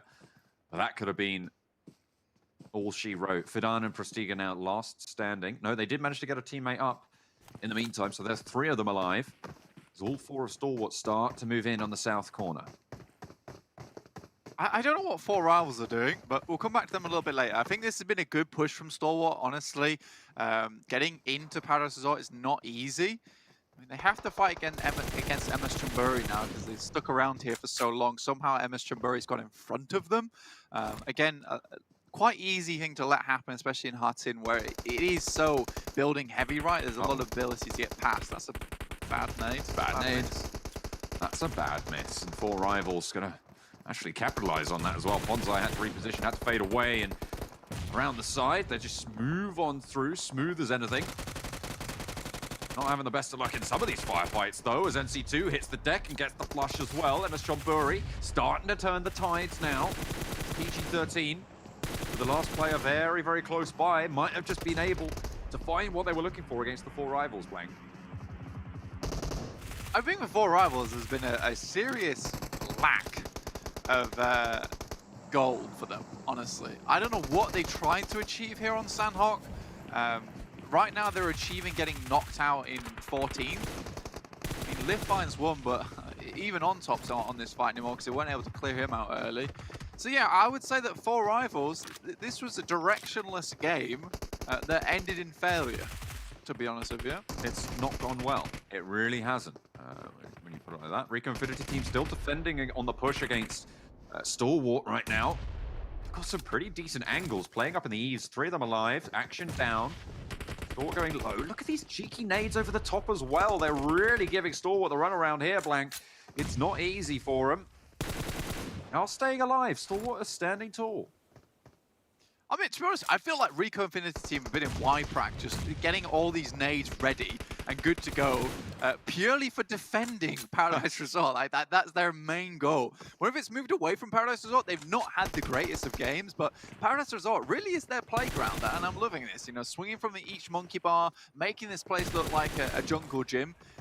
Rico Infinity team, they're making this look really good. Unfortunately, going against Stalwart, who are an extremely good team when it comes to team fights, and this time they're coming to this fight with a lot of information. Downmore Gaming, though, also added to the mix. And on the swivel, Stalwart actually, they started on the south side, and they traded places with the Rico Infinity team, and Forrest just moves on up. He's a scout right now for Downmore Kia, and he's just maybe ruined Rico Infinity team's chances in this fight. Just Prestiga left standing. Last player now for Rico Infinity team. SK-Ton down around the wall. Does Downmore Gaming move on up to this position as well? I mean, for Stalwart, they have a good position to hold out Downmore Gaming purely because they're on the north side of the compound. Prestiga are going to be first to face. Does get taken down. That's Rico Infinity team out. So Stalwart able to do what DXavier have failed so many times in the past to achieve, which is to wrest control of Paradise Resort from the hands of Rico Infinity team. And put it this way, you know, Rico Infinity team, they were white-knuckled with the grip they had on Paradise Resort throughout the majority of this tournament. So a very, very big achievement indeed for Stalwart to be able to take this off. And not only that, Blank, but they do it with all 4 players still alive, right? They can heal back up, sure. You know, they took some knocks, they took a lot of damage, but they are all alive. And having all of those sightlines in Paradise Resort is phenomenal. Speaking of sightlines, Cryptics find out about Daybot's position in all too brutal a fashion. 2 players down on the hillside. Senke pretty much unresable there. You're not going to be able to get that one back up, and Daybot guarding out the rest of them as well. Satar moves in for the flank. Enigma Galaxy are at their backs, and they might need to be a little bit careful. And Satar is going to be spotted as well. Lord falls. I will say one thing. As good of a team Genesis Dogma is, and 100%, I do think that Daybot and Satar are probably some of one of the best duos in the lobby, if not the best duo in the lobby. They do play split like this so often, and I think that comes from a feeling of confidence, right? They had such a good time in that league play, and they were almost unstoppable, but I do think that Genesis Dogma need to go back to their old ways of playing as like almost a tight-knit unit that has a few of these flanking maneuvers that comes through. Right now, I think they're trying to control too much, and they're going away from that playstyle that really put them at the top of their game. In comes Ralph and Amori. He's being cooked by Daybot, but he's been spotted, has to let launch, and the fire at the bottom of the stairs is going to force him to stay up there. They can just put nades in now, and they know Daybot's going down no matter what. You really can't do too much about it. Maybe try and get some retribution. Hope the nades go out the back, but Lazy Boy is still alive, and Amori gets broadsided. It's the Galaxy suffering heavily now around the side. Lazy Boy playing spoiler. Daybot still on trucking, and that fire's burnt out. He can start to heal up. Enigma Galaxy not looking as strong as they once were on this ascent. The smoke comes down as well. I think Enigma Galaxy are like, we gotta get out of here, boys. Next circle, heads up towards that north side. DXavier still have a very nice position with this one, and honestly, not challenging for Paradise Resort has worked out in their favor. But still been that little overlook. That nade, I don't know how it's not hitting him, honestly. That one should do it. There we go. Okay, Yeah. Finally, a nonsense put to the end, but Booms, it was just a click too late, right? It was just a little bit too late to be able to find the shots. Please. Before that Let me nade have some points. took down his teammate, but Daybot gonna struggle to crawl down. I mean, sure, the two forward players have been taken down, but Lazy Boy's still there. There's also still two players from Enigma Galaxy alive and out in the blue with a pretty decent angle on this. Daybot maybe a little bit isolated in that crow's nest. Yeah, but look, this is much better from Genesis Dogma, and this is how they usually play, which is with someone in the backside, someone providing support, and one player playing Overlook and gathering that information. Having Daybot and Sitar go on these wild missions so many times, it just hasn't worked out for them so far, John. And I would like a return to normality, because normality makes me happy. Well, Daybot is still alive. Sitar not so lucky, but they can get out of that. Cryptics lose another. Down to one. No limbs either. No more gaming. They get peppered down by MR5 there. I don't think that was taken away by someone else. I think that was taken away by, I think maybe even Nova towards the middle. Or was it Stalwart? I didn't quite catch the kill feed. But Stalwart going to have to leave Paradise Resort and move towards DXavier and MS John Burry. I don't know how he's even seen Booms in that situation. Hey, man's got eyes of a hawk just like implanted in his head. So, well played to Lord, I guess. But now just down to 2 for Enigma Galaxy. Not too many players remaining. Daybot making his way up to assist with Booms, but he's still far back in the circle. And zone 4, this is going to start to do a little bit more than just a tickle. It's going to start to scratch at least. Yeah, that's not good for the health. Forest now last standing for Dan Wankia. FaZe looking to guard them on out southwest. The shift comes in southeast towards Nova, towards Reject. Infinity going to have to leave their compound, and everybody on that junction also going to have to make that dash. It's a difficult push for anyone on that northwest side as well, because there are these compounds in play, so people can be spotted out from locations that you might not be expecting, where someone just pops out a window. DXavier and MS Chamburi most likely going to have to finish their fight. Luckily for them, they did get Lamborghini and Duck out wide, but Duck's gone down, and so is Lamborghini now, which is awful stuff. This is so unfortunate. This is the problem with this kind of circle, with the compound still in play. There's so many unexpected avenues of aggression coming through from teams. You're more than likely going to go down just purely because teams are going to see you before you know they're even there. Speaking of that Stalwart, they're just getting crunched. I mean, they tried to make that dash. The movement through is so difficult. I think it's just Top now remaining. He's hiding out in his vehicle as well. Ordered looking to put the nades in. Actually gets a move on, so does shimmy on a little bit further, but the spray's not going to land. Okay. Pop gets away. How much further can he go, though? I just don't see him getting too much further into the circle. Maybe he can bridge it out until maybe top 7, but that would be even asking for a little bit much there. I feel like some fantastic Molotovs coming through from MSC. NC2, I don't think he's getting off this heel, so MS Chamburi will be going down, and DXavier are able to weather that storm. Regardless, the Molotovs weren't able to allow him to fight. Order still holding his position in a fantastic way. I mean, finally gets taken down by that Molotov, but he's done so much work for the rest of the team to hold out teams like FaZe, DXavier, MS Chamburi, and even take some damage over towards the guys on Stalwart. So Paraboy and King could quite easily move move across towards a circle, which is on the southeast side.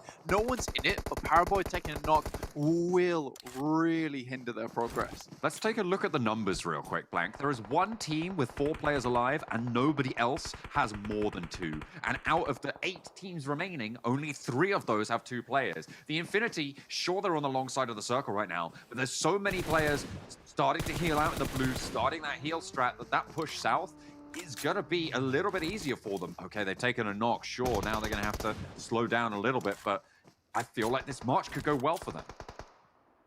Yeah, I think so too. I think for the Infinity, there is a possibility of them getting in. Coming from that north side, though, and taking shots down towards a lot of teams, it's a bit rough. They do have that big rock to play around, so it might be okay for the time being, but it's just a case of making sure they don't get caught out now, because any little player might be able to remove them, but Newsy pre-nays that. Goodness me.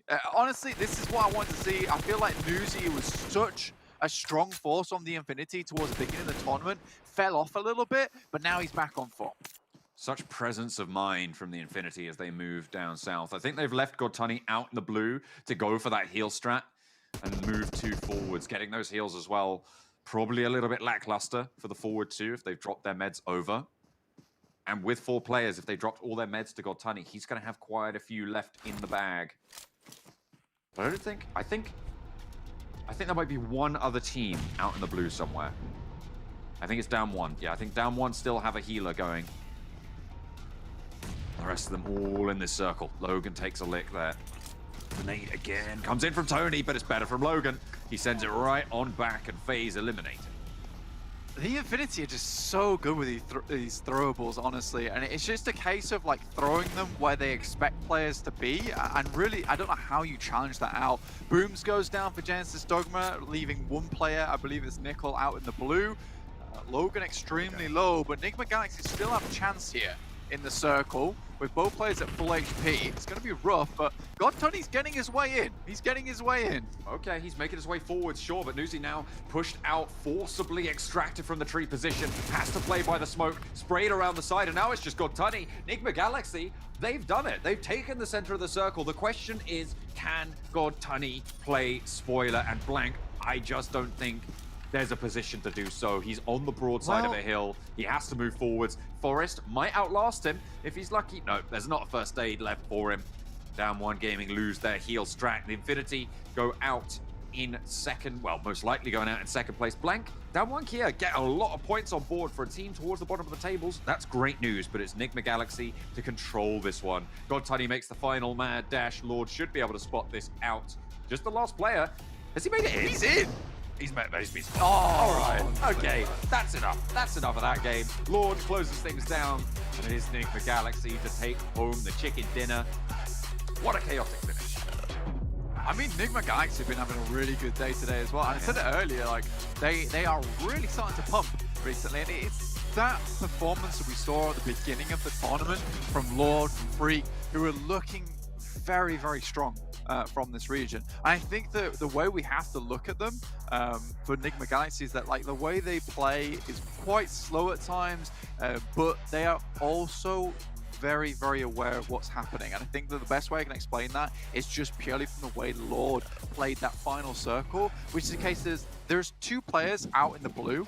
Now, Lord can either hunt for them or he can stay behind that rock side. And I think that when he didn't get that final flush on the player from, I think it was Newsy, right? When he didn't get a flush on him, he knew there was 1 extra player from the Infinity. They can only come from that direction, so he stays behind the rock and just waits things out. And I think that's beautiful from Enigma Galaxy. It's just a case of being aware of everything that's happening in the circle and just playing out slow. Enigma Galaxy, one of the best teams on Sanhok, without a doubt in my mind.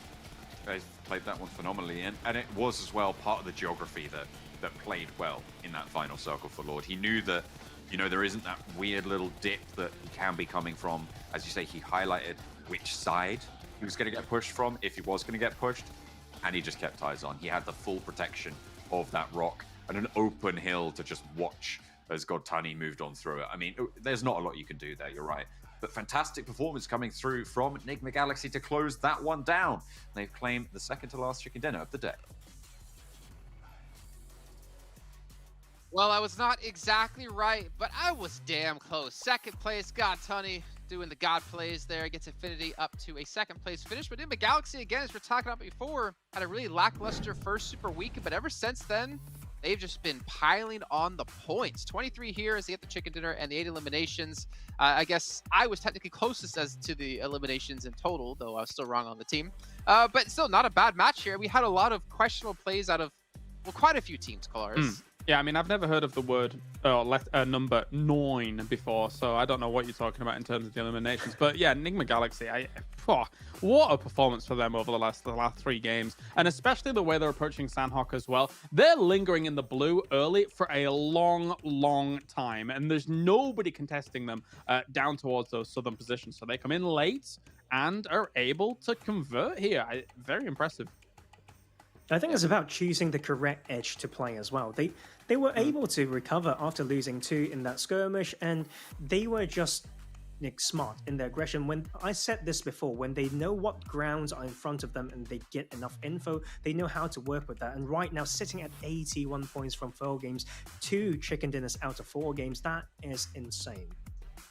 Yeah, honestly is. And again, they were, I think, the 3rd or 4th highest scoring team in week 2, and they're continuing the paces here. And gives me a lot of high hopes going into the finals as well, to see if they can make it into the grand finals. And as we look down the list, 4 rivals, unfortunately, 4 points. What? Yeah, go on, talk about 4 rivals. Go on. No, I was gonna mention them really quick. I mean, 4 limbs, not bad, but again, I think it came down to that Western Island, if I'm not mistaken. Yeah. So, where do I even begin?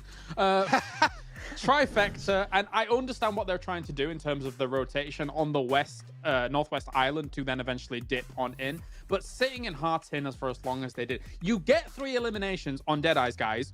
Then just leave. You're not going to really be held, I think, by one person, and then you just go over to the mainland in some fashion or another. But then MS Strawberry rocks up, and you're just stuck. And then even if you win that situation, Infinity is going to take you out on the entrance because you've lingered there too long. There needs to be more decisive plays, in my opinion, on a battleground like this.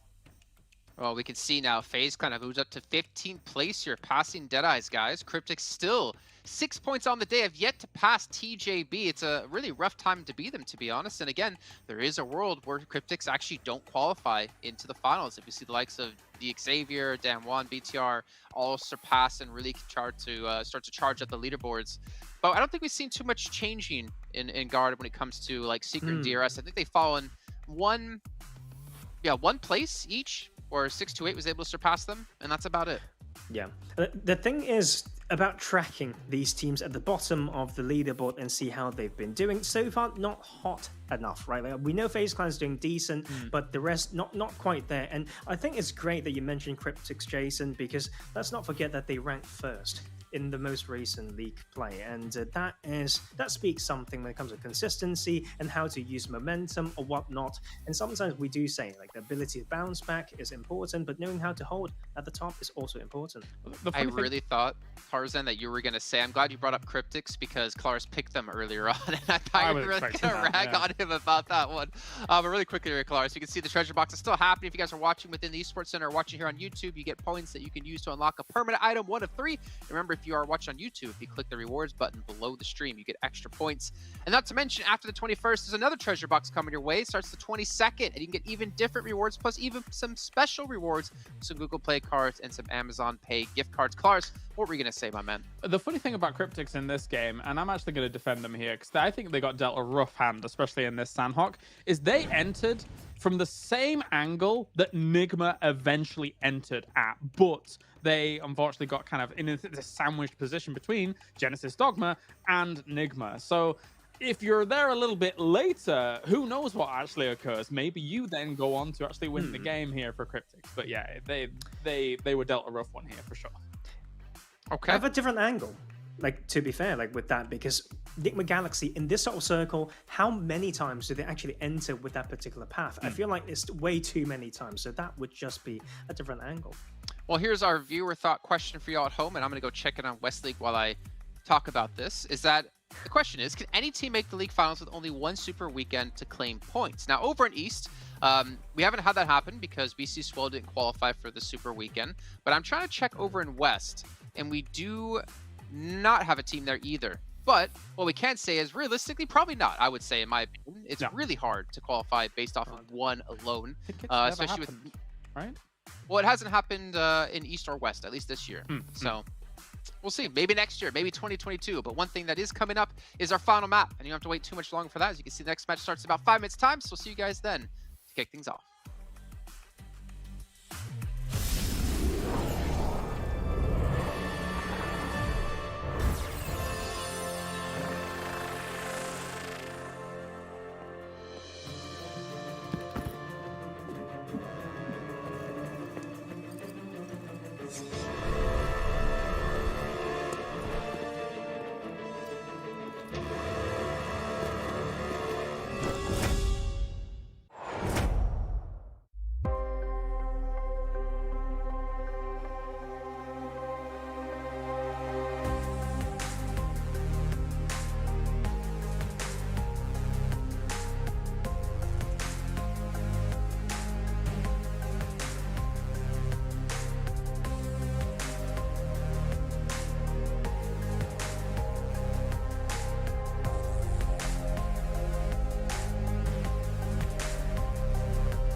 I saw the first light, the first steps. Now I see much more. I capture Earth in all its beauty. I see action. I see drama. And I see it in the finest detail. Moments of inspiration. And the first steps. I am the 1+9. Speaking of the 1+9, funny enough, they're actually the sponsor here at PMGC 2021, the East League and West League, with its flagship performance and immersive 120Hz display and hyper-touch technology made specifically for gamers. The 1+9 and 9 Pro, your best shot to climb the leaderboards. I like how you breathed in the exact same time I did, and it felt like you were breathing for me. Amazing. It was really weird. We had this really, that was weird. That was odd. Don't do that again. That was, I don't know what to say. It was good.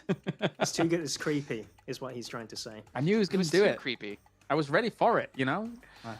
Oh, who would have thought that I have to breathe to survive? You know, that's a tough guess, I guess. But we are going to be heading to the final match we missed out on today. Is our last match of the day before we have 2 days left of Super Weekend. And at the end of Sunday, we'll know our 16 teams playing in the finals, where there's only 9 slots out of the 16 to get into the grand finals, to play with 6 teams from the West and 1 team invited from India. And of course, like always on the Super Weekends, we're going to end things off on Erangel. I don't think we've done our predictions yet, and I think we need to make sure to get them in as well, just to be extra cautious. Yeah, you know, I'm going to change things up as we tell production what our predictions will be. Okay, all right, okay, Kalaris. All right, that's a little bit of a stretch, but you know what? I like it. I've given up.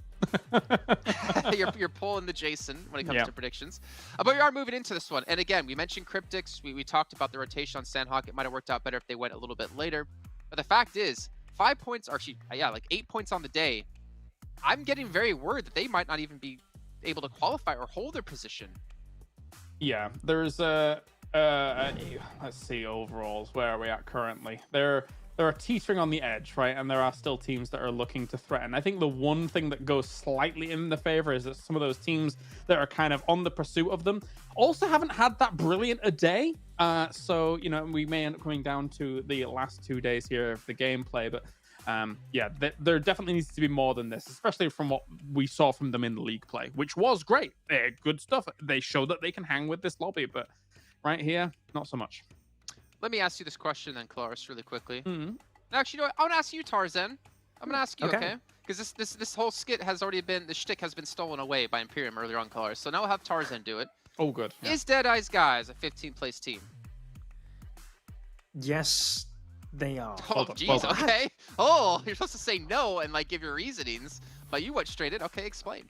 I don't really know why. Like, I actually don't have a reason. It's just like this is almost the first time that I've gone with just a gut feeling. I don't actually know why, but we for sure know they are still struggling. There's no signs of improvement or change almost, and there's a different angle to like this Super Weekend as well. Say TJB is out, BC Star is definitely out, so you have to be better than 2 teams.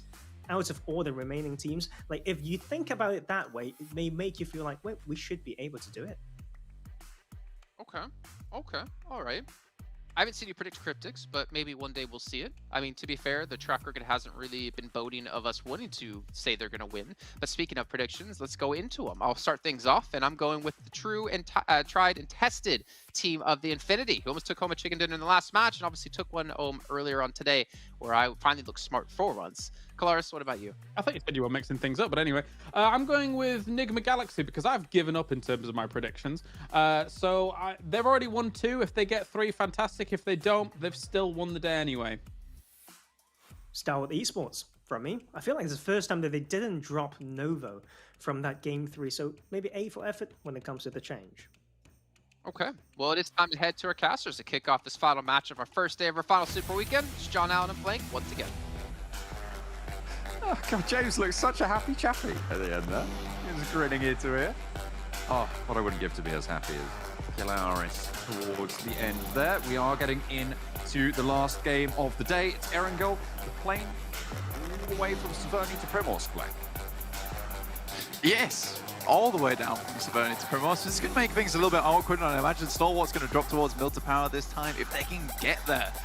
The entirety of the eastern side of the map is a bit awkward to get to, a bit tricky. You're going to see Xavier, Genesis Dogma dropping out early as well, trying to head over towards that side. Bigatron should be okay towards Farm, and 6 to 8 will be obviously dropped towards Primorsk. And please, please, please do not go challenge the Infinity. It's not going to work out for you, put it that way. Certainly didn't last time around. I wouldn't be too surprised to see Stalwart drop out towards that Lipovka-Milter split again, Blank. Depending when they go out, they might try and drop all the way to military. It all remains to be seen, but everyone is starting to take the tumble out the side of the plane. The Infinity's going to be dropping all the way over. I haven't spotted Stalwart. Okay, they're coming out late, so they're going to try and grab vehicles and sort of and head to Novo by the field. Yeah. So I'm actually predicting 4 rifles for this game to win. Cool. Cool. I think they can do it. 100%. If they can get that conga line running towards the center of the circle, will be fine. And this is what I was worried about. Genesis Dogma, as well as Xavier, crossing past. How does Rabbids not pick up that vehicle? It's literally right next to it. I mean, Daybot kind of deserved that. It was daylight robbery, taking that car from Rabbids, so... Frankly, that's okay. Oh, Genesis Dogma are having a bad time. They're in a nightmare. It's a bad day. It's a bad day. But Xavier, they're having a much better time of it, though, for Xavier. Able to pick up 2 defeats this early into the game, Blank. You've got to be happy, especially when you're down towards the bottom of the tables, right? They're in 18th right now, as they stand, and they definitely need all the points they can get. And, having refrags sent their way is not ideal. What a long-range UMP spray with the red dot there. I love it. I love it. Yeah, so I was just like, stop fighting us. It's not going to work out for you in the end, all right? You've got your win. You've got 2 of us. Now take that, go off to the bookies, and then finish up there, okay? Look, it was an all right time for them. It started off well, and I think that they just need to stop now, right, okay? And just loot up, find a better position in the circle. Genesis Dogma, you can kill them later. It's fine. Get back later. It's all right. It's all right. Oh, dear. Oh, well. Stalwart managed to grab some vehicles. They're going to be starting to move over towards Novo. Still fairly late. The circle should be okay. Again, very, very central into this game. Not too much more drama in most other places on the map right now, Blank. I mean, everybody's fairly comfy in their spot at the moment. Rico Infinity team moving down south, I feel like might be the first spark of conflict, or Cryptics trying to cross the river. I feel like those 2 places are going to be the hotbeds for us. Yeah, I mean, to be fair to you, I would imagine that most of the teams wanted a bit of a calm down from that Sanhok, right? That Sanhok was literally just a mess. There was mags littered all over the floor. There was people just crawling around. I was trying to get them to go home, but they wouldn't. It was a nightmare. So I think for Erangel, I think that having a nice slow start here is okay, other than the old rundowns earlier on. But who doesn't love a good old rundown at the beginning of the game? Oh, that's true. That's true. Yeah, it's one of my favorite parts of the game, when things kick off with a little bit of action, and then we can just relax, take that step back, take one of those Jason breaths, and recenter ourselves. I feel like Jason breaths are quite stressful. You know, it's almost as if like okay, I've got oxygen. Yeah, now. I'm all right. Yeah, exactly. It really did feel like he was on the precipice of death. And then, yeah, well, there you go. Not See, breathe in that's too what you much. get. That's what you get. That's what you get for doing a Jason breath. Is it kills you? As simple as that. It's like This kills the man. There's the kiss of death, and then there's the Jason breath, and it's equally Yeah. condemnatory. Yeah, but in game, it will not do that to you. It will only eliminate you. Happily. Oh, no fun. No fun. I'm sorry, but for you, death. Uh-oh. That's unfortunate. In-game eliminated. That's not what I was planning to do today. Yeah, it's okay. It's all right. Emma Strambury. Oh, towards Yasnaya. This is our spot now. We hold the entirety of Yasnaya. No DRS around. Ooh, bliss. We've got the north and the south side. Lovely, isn't it? Okay, I think for Emma Strambury, it's almost weird for them because it must be like, what? Where are our guys? They're We're meant to be constantly on fighting edge. right now. Yeah. Like they hear a door close and they're just like, "Whoa, what was that?" Yeah, I know. It must be weird that you get into your third Super Weekend, you've been fighting for your life in Yasnaya. And then it's like, third Super Weekend, the determined final. It's like, oh, well, there's no one here anymore. It's like Erangel's really free for them. But I guess you're okay with that in a sense. Happy days. It's also going to be interesting when DRS come back into it, right? Because obviously they're not playing in this Super Weekend. Yeah, to be fair, if that's true, No, but I think that it probably come back feels in. pretty certain that they're going to be good to get in into this next one. If they do, though, coming back into that fight, you know, it might mean that Emma Strawberry are maybe a little bit lackadaisical on their approach if they let it slip. So they still do need to be a little bit wary, and they can't spread out too much and get used to that in the next couple of days. Yeah. Sorry, I was looking at the map feed and I looked back to the screen and it's just like a bottomless void that a buggy just fell into, and then we quickly switch away. I was like, whoa, what happened there? Right now, I think Nigma Galaxy is kind of the bottomless void because they are just sucking up all the points in this lobby. They're Jason breathing all the points. They are Jason breathing all the points. Basically, we have our very own Kirby in the lobby, which is fine. And we have a Kirby on the desk as well, apparently. But I mean, we had a point scoring, a little average come through from Mr. Imperium on the desk saying that they've hit a 20.25 average, which is pretty ridiculous. So that's 80 points so far today. In one day? That's a major poggers, I think. I think that's a major poggers. I will go out on a limb and call it now. Maybe Phenomenal. even Commander poggers, honestly. Ooh, yeah. I like that. That feels like the right promotion. Yeah, I think so too. We've promoted it now. But that was a really damn good day from Nigma Galaxy so far. And I would be happy to see them do well again. And with this kind of central circle, with their Pachinki start, yeah, there's probably potential for another big one. Good old big and games. You love them. You'd love to see. You're making fun of me. No, I love. Look, I'm as much of a fan as the colloquialism as the next guy, but like, do you love big uns? Oh dear. Oh me. dear you. Well, you set yourself up for it. I'm sorry. We're gonna have to fix it somehow. We'll be all right. We'll get Bob the Builder in. Reject down towards 628. 628 trying to hold the bridge again. Why? Yeah. You've got to wonder, but maybe, you know, now, this time around, to be fair, Newsy hasn't got to the bridge early enough to spot this crossing, right? So if he does get shut down on this forward position, that's Infinity's foothold taken care of, right? Yeah. Which is sure. what really saw them safe last time. Mm-hmm. I still think it's going to go back. Okay, all right. Yeah. I don't know. I feel, again, like it's one of these central circles, like 628. Just go take like Gatka fields, go pick up some loot up there, possibly try and find yourself position. Like, there's no reason to be here. You could even have seen yourself over Severny and like over to the top side and found a wizard compound up there if you're 628. At the moment, it's such lazy rotations, in my opinion. Like, from Primorsk to Western Bridge, like ridiculously predictable at this point. I'll tell you tomorrow. Okay. First game of Erangel, 6-8 is going to bridge gap. Okay, fair enough. We'll have to have a look. But look at this, Infinity starting to move. The shift comes down south, and immediately see those steering wheel icons pop on everyone. Everyone starts to get a move on, getting that shifty going. Nova, they get caught on the tent. Goodness me, that tent is sturdy. I feel like if you're camping in that, you're not going anywhere. Yeah, whoever put that tent up, they had no arguments between one another. They and did that tent was DOV. up in 5 minutes. Yeah, they were good. They were great. 4 rivals though. You know my prediction? It's one not going their way. It's fine. It's fine. Just you wait. They're going to win versus Nova. All right, Hamilton, I will wait. We are going to be going around the side for Nova.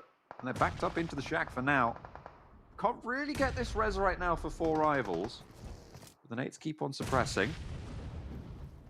Nova not quite committing. Paraboy moving on forwards. Order falls, and Nova struggling to get to the wall side now. Just Paraboy on this close push. King has to come in for the backup. That is a nade and a half, but luckily the drop down comes through. Pemboro looks for the challenge, but there's spray from 2 angles to deal with. Paraboy knocked, and another one to fall. Nova rebuffed on the push. 4 rivals with a sliver of HP are staying alive here, but they do stay alive nonetheless.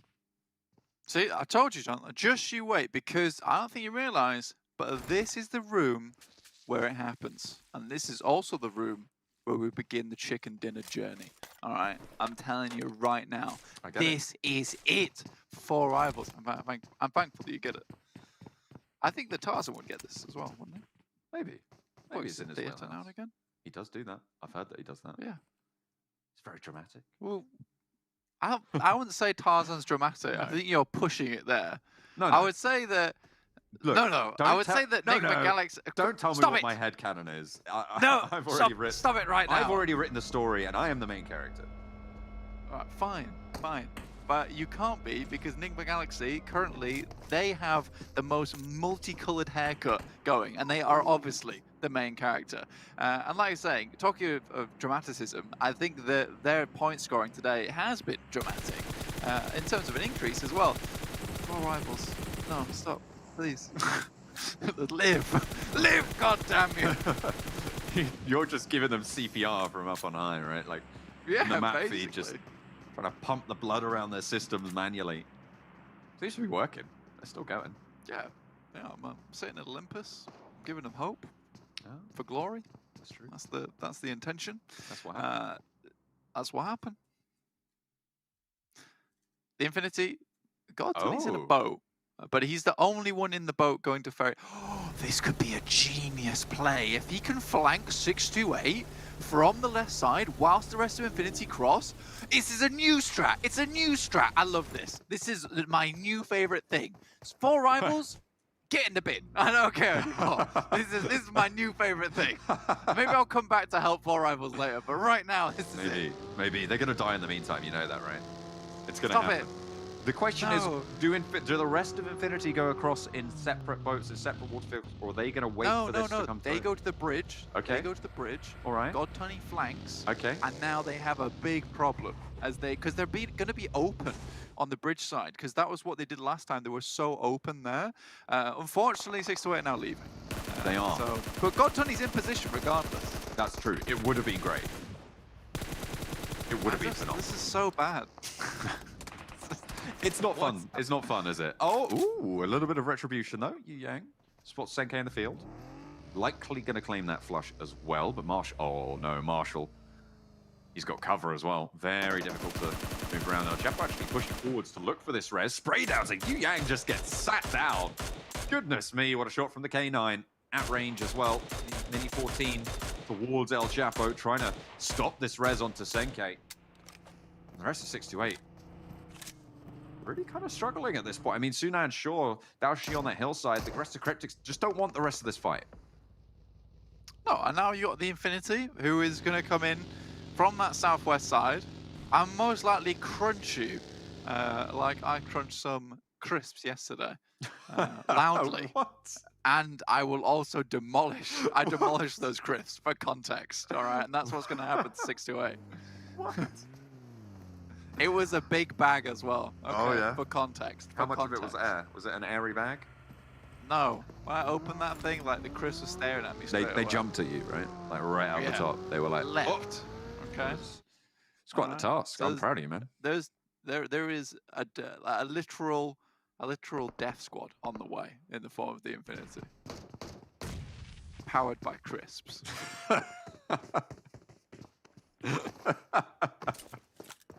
Well, to be fair, if you're American, you'd be powered by chips. And you know what's powered by chips? I don't like that. The OnePlus range of phones. That's They true. got some great chips, mate.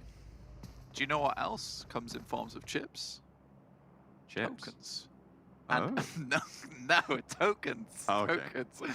If you're watching in the esports center or on your phone, on your mobile, you can head over towards that esports tab and earn yourself some PMGC tokens, which you can then use to put towards some fancy loots and rewards. And you might look better than God Tunny when he gets knocked and eliminated in game. But yeah, go to the esports tab, get your watch on PMGC, grab those PMGC tokens and spend them towards some fantastic loot in game. And, you know, we hope to see you repping it. All the information is on the in-game esports center, so make sure you head on over and check it out. The Infinity moving up from the south side now. Close to Cryptics. I don't know if they know these players are right over the hill, but all 4 of them are alive. The nades start to roll down the hill now. They're locked into the fight. They'll know what's up. Infinity on 3. Maybe not looking for this fight, but neither are the Cryptics. They look to just disengage here, and fair enough. They want to get to this next circle on a hard southeast shift. It's possible for them, definitely possible. It's gonna be slightly tricky considering they have to go through past 6 to 8 as well as Reject, who already set up on the coastal side.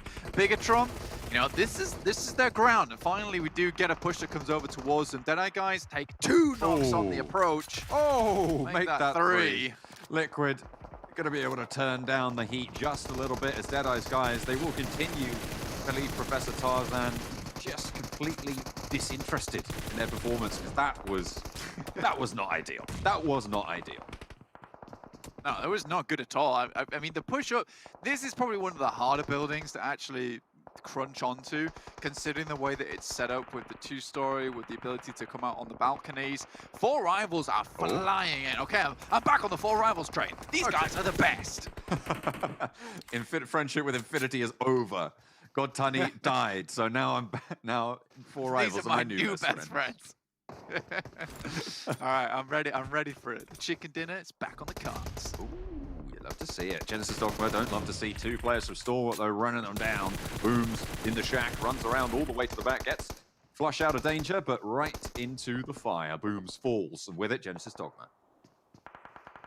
Stalwart actually in a fairly decent spot, actually, with a 2-2 split over the way. I think the only issue is that top is down.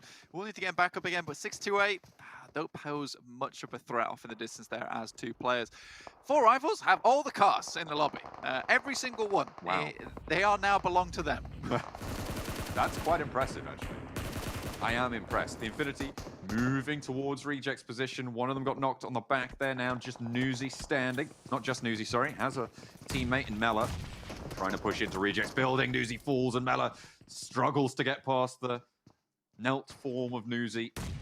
In the meantime, Cooking Hat and Nade wants to try and pop one in towards Ragey, but really unlikely to work out there.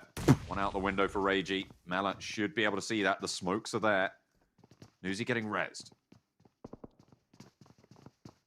I mean, this outpost outshack is a little bit awkward to deal with. Nice Molotov, though, to block the entrance to it, but hello, goodbye. Oh, that was on the nail. Perfect nade there for Ragey. Gets the re-knock, gets the kill. Excellent stuff coming through. Reject hold 4 alive, southwest side. This is a good position to be in for Reject. I mean, like, they haven't taken many casualties either with this one. 4 rivals. Oh my lord, through the cracks. You could barely fit a bit of sunlight through there, but top hits a mini 40 bullet for it too easy. It's a whistler. 4 rivals though, it's a real whistler. I think for 4 rivals though, they are in a very, very difficult position to play, to be honest with you. Like, getting out of this one, you know, it's gonna become, I don't know. I don't know how they get out, basically. They have to hope the circle comes to them. I feel like when people are at range, it's okay. When people are close by, it becomes much more dangerous to be where 4 rivals Nade territory, right? Exactly. I think now is the time for 4 Rivals basically to post up in vehicles and hit Reject's compound. Because in this position, they're not getting that chicken dinner. And I need them to get the chicken dinner. Okay? You do. That's right. I need them to restore my faith in them. FaZe, on the other hand, need to have some faith right now, praying to God that they don't take any more shots from MSC. Really, wouldn't be the most fortunate of outcomes for them. MSC already with 1 defeat on the boards, and they're looking for more damage pouring in towards FaZe. They are really having a bad time of it. Rico Infinity team have the back as well. Yeah, they were just caught there. Nothing really to do. FaZe down with just the 1 elim. 6 elims already found. Those defeats, I mean, they can pass for 4 Rivals, but as you say, they're in that vehicle divot. They are going to have to leave, most likely, although the circle does go towards them. Yeah, I mean, this circle, I hit a little bit earlier. I do think that taking Reject's compound would be ideal. It's a question, how do you get over there? I think really you need to create a smoke train. I don't know how many smokes 4 Rivals currently have on board. They haven't taken too many fights since the one with Nova. Sarah is focused on the Xavier as they come in though, which is good for 4 Rivals. There we go. Shots from Reject though, pouring out still towards 4 Rivals. It's Reject trying to hold out. It's third party time now, 4 Rivals. Come on. Get over there. They aren't mounting up just yet. Not just yet. I feel like they want to hold this on for just a little bit longer. The northern push is coming through as well, Blank. So all of these teams are open for them if they want to take the shots out that way. They continue their fight on the longhouse. It's not going well. Reject are, again, rebuffing them. Lamborghini, that's not where the nades are supposed to go. That's unfortunate. The Xavier suffering. Rico Infinity team pushing in towards MS Chonburi. I'm just seeing arcs and arcs right now. I feel like I'm in the longest anime that's ever been around. We'll see what happens though. Right now, a lot of teams, like you said, just flooding over this northern side. MS Chonburi, Rico Infinity team currently sat at 4 players still alive for them. Bigatron in a similar position, but getting closer put to 4 Rivals position will allow them to just nade through. So 4 Rivals, they need to be really present here right now, taking shots, making sure people can't get close, get some casualties through. Pubgmobile will find 628, one of the players there, Sunan in position. I feel like 4 Rivals are just letting other teams try and take this God compound. Oh my god, Rico Infinity team crunching down with MS Chonburi. And you've got as well Bigatron across the way, starting to move in towards this fight as it's MS Chonburi to fall, but you have to wonder how close behind a Rico Infinity team, right? They've got to still move south. The circle shifts to Reject yet again, Blank, and this compound is just doing so well for them. Yeah, get out of this awful area, basically. I think that, yeah, okay, we're starting to make a move. 4 Rivals, saved by the smokes, but the question, how many smokes they have left? 6. Solwa is actually in a really, really strong position on this eastern side. They've got a lot of cover to play around with, and with this split they have, they're probably one of the big contenders in this current little circle for the victory. I mean, Reject have been doing great, but they can only take so many pushes onto their building. 3 in the vehicle, going to reposition. They have the ridgeline cover, so I don't mind this too much. They really want this high ground. They were trying to clear up Bigatron so that they could move up and again just take that down shot towards 4 Rivals. Excellent headshot coming through from Rico Infinity team for Dan. Niels Ragey. Bigatron move forwards. 4 Rivals with the nades in a nice place, but Liquid doesn't go down to it. Not just yet. Hello? All right, they're in. Reject's taken 1 knot. It's actually a perfect time for Rico Infinity to get in here.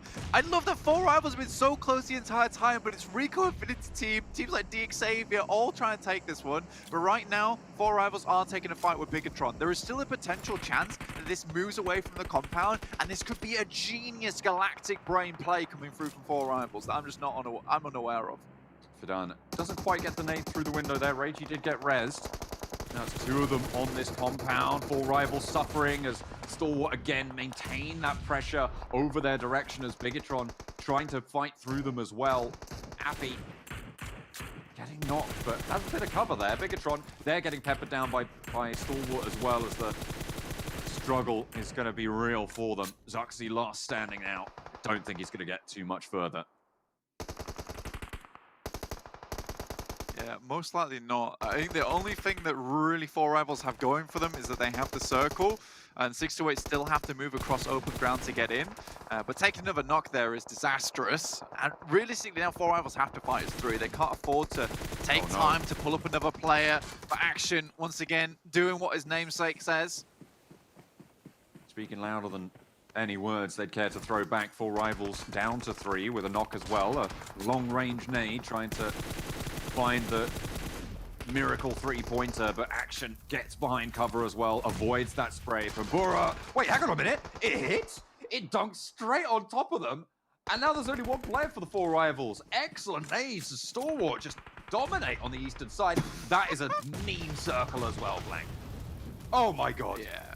Well, I said about 1,000 times that 4 Rivals was probably the best position to third-party any fight that was going on down towards that compound. There was even time between, and you might say to me, yeah, but what if they got third party from the north side? There were times when people were taking fights on the north side where they were so preoccupied that no one would have cared if 4 Rivals jumped into one of their many vehicles and moved over towards Reject's position. I think Reject deserves to win this game by all rights, but I do think that Stalwart still have a very good shout into this. The thing with Reject is that they've weathered so many storms here. This is a bad push. Yeah, oh dear. And that's a bad push, you're right. Reiji goes down as well, and it's just Divine. Rico Infinity Team sweep up over on this compound. Fidan, yeah, he's going down here. That should be a flush. Actually, Resable for Reiji as well. Divine might be able to get back up to 2 as Action gets cut down in the open field. Last player for 628 picks up the kill as well. 3 players from Stalwart moving onto the building. Nade being cooked by Top, but the door gets closed, but it's not going to matter. Falls to the nade, and 3 players from Stalwart now moving in to the compound's longhouse. I mean, Sunan has actually helped out Reject just a little bit. Divine drops out the side. Let's get a little bit more done. Just still shooting out. Stalwart looking to push onto this one, though. Our final game of the day here. Nades over the top. I mean, they're successful with them earlier. I think when that first one hit onto 4 Rivals, it was just a case of, okay, let's throw more. Let's go. Let's pop them in. This is a difficult push, though. The upstairs-downstairs threat as well. Split. Reject probably likely to come at least second here, I would say, unless Rico Infinity Team try and push upstairs.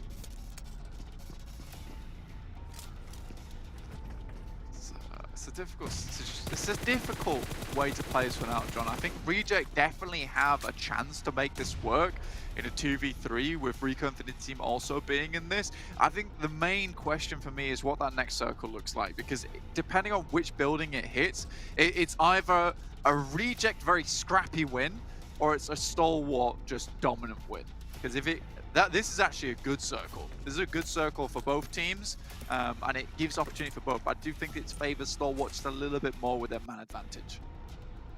Let's position on the next circle. Difficult. Look at that. Smoke's already been dropped out by Reject. Team. They've been behind this building for so long. I mean, this crash really worked out well for the play. Yeah, I like this though. They've got the 4-man team squad in terms of Reject X Rico Infinity Team at the moment. We're doubling up at the moment. Another smoke out the window.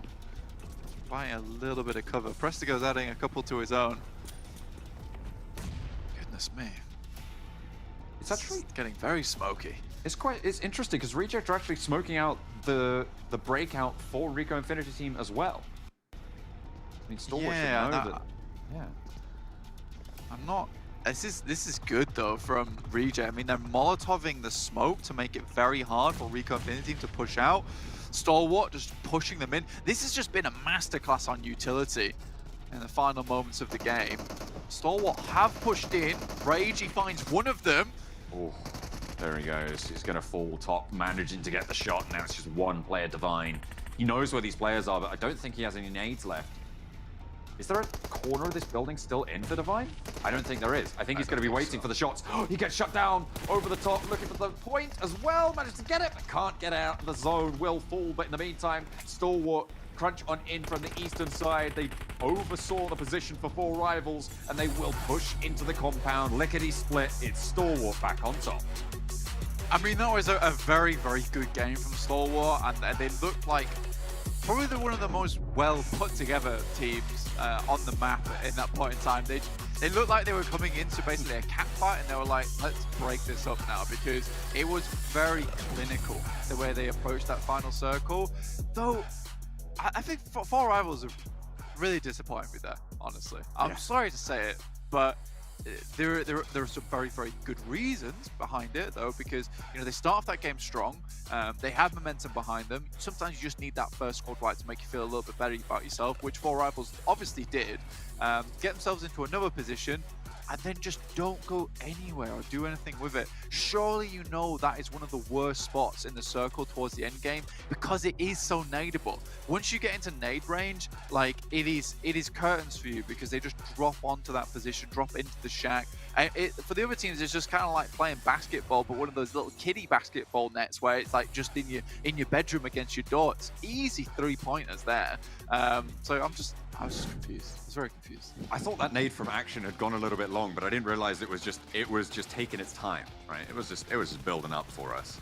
It was pretty. It was a pretty nade. I'll give it that. I really liked that one. Really put the final nail in the coffin for the Four Rivals. Plenty of crashes, plenty of movement from some team and not from others, but Infinity, the first team to go down to the reject push. I mean, look, let's put it this way. Rejects rebuffed about probably like 4 or 5 teams on those pushes and maintained a pretty high member count in terms of their team. So I think that Reject did a fantastic job in the position they were given. It's like sometimes you're gifted a very strong spot within the circle, and then you're just expected to win, or we might think to ourselves that like, oh, that's just a winning spot. For Reject, it really wasn't that case. It was because people were rocking up onto it, they had to hold it, and they did so versus a lot of teams. And like I said, it's a masterclass in utility and a masterclass in holding a compound down. Really, really well done. Yeah, 9 kills came through from Reject on that hold. Very, very good stuff. But it was 11 eliminations coming through for Stalwart for the chicken dinner. Let's head back over to the desk for the final time of the day. Final time of the day, but not final time of the tournament. Still have 2 days of Super Weekend left to go here, but Tarzan, the floor is yours. You got the correct prediction. Go ahead and gloat about it. I'm happy. Yes, I'm the best. It's the first time I've done it. It feels weird. Hooray, well but done. To be fair, the way that they played Shark Fin was very well done. I've been thinking about how you shouldn't full stack on there, but they know they play those 2-2, they work from the shack, and just increase the control of the eastern half of the circle. It was a good win. They went back to Novo, but it makes sense, right, for the playing path that was given. Indeed. I know we're watching that match actually at the very end, Clarus. You were very vocal about, I think it was Divine from Reject, playing inside the second story of the building. Yeah. The blue zone closed it on him. I mean, he did get one confirmed though, at least, but you thought he could have played that situation a little bit differently? I mean, if it's me, I'm thinking, maybe I vault out, maybe I try and just play for a little bit of a cover on where I think it was the small container is in front of him. But I mean, it is a minor thing, I suppose. Like, he knows that for the most part, he's probably going to get eliminated as he goes out there anyway, considering that Rico Infinity had made a really nice move up on that western side. And then overall, ST had full control over any crossings that would go on there. So, yeah, I would have vaulted out. But, yeah, I can understand also kind of why he didn't.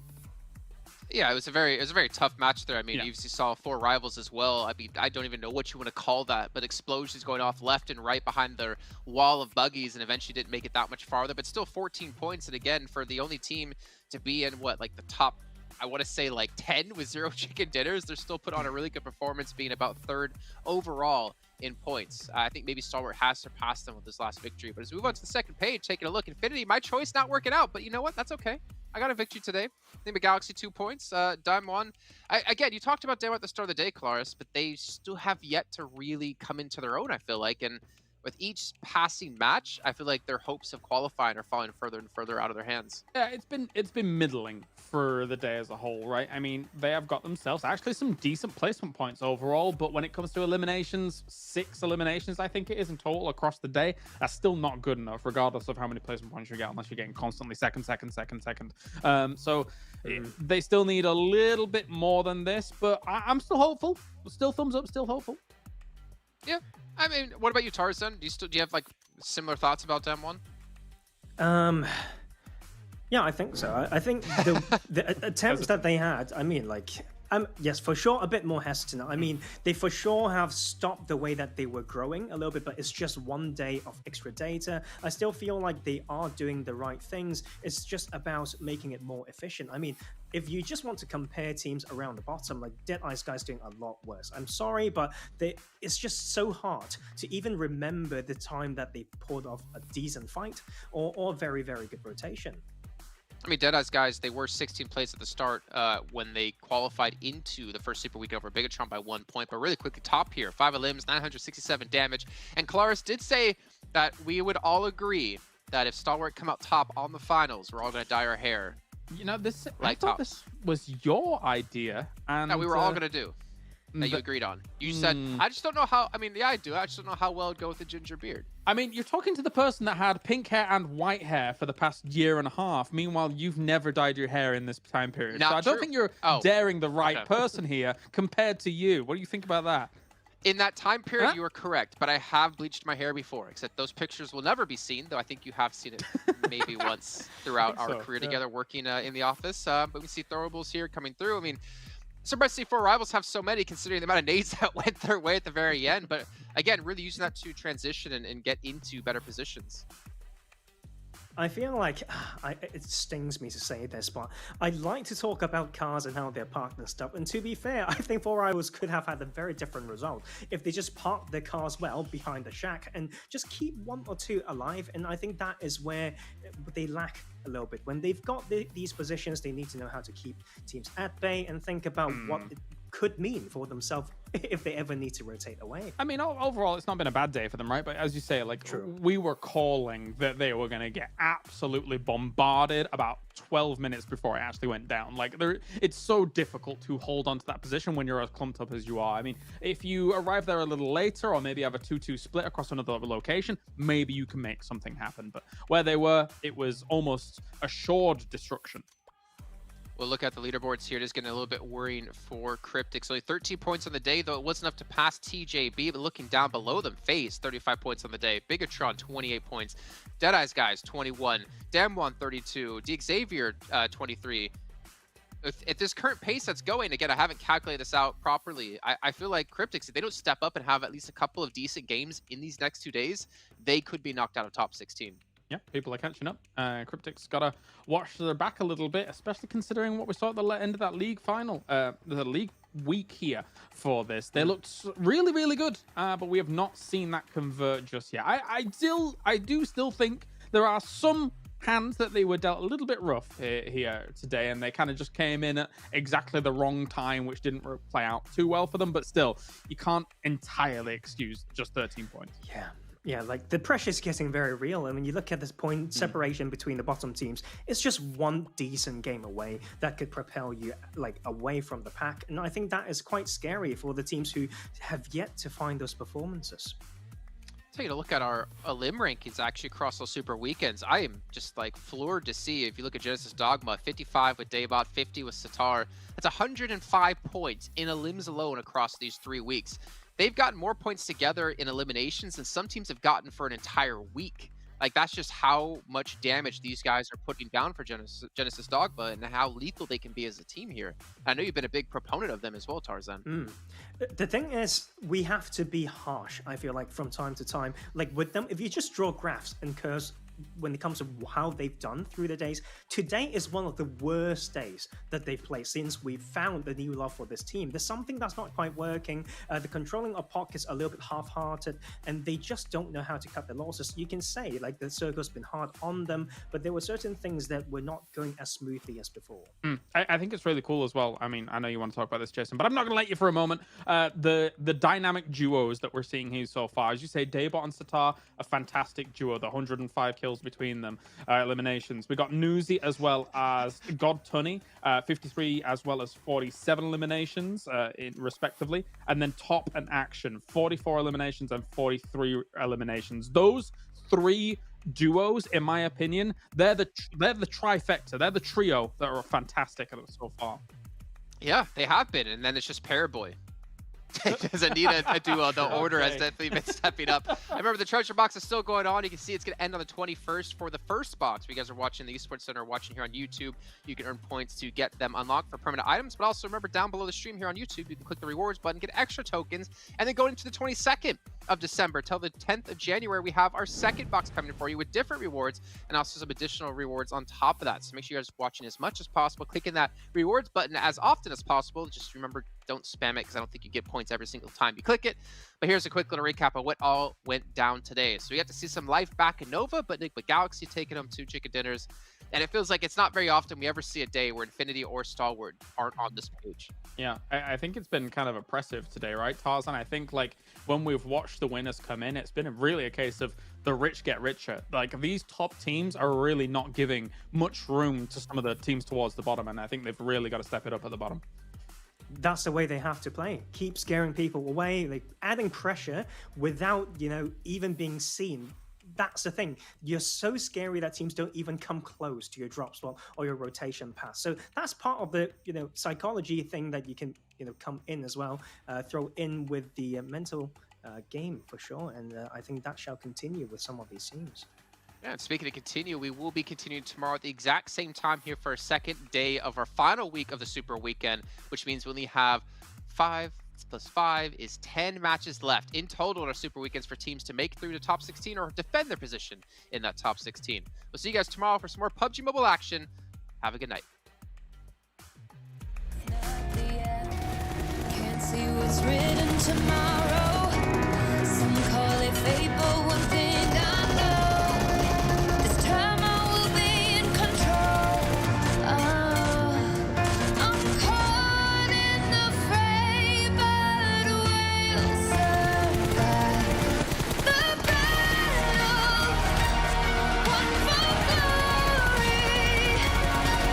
All our brothers in arms feel the fire. We're conquerors, never back down. The battle tells a story of survival. The challenge will never be over. This is the race, it's not the end game.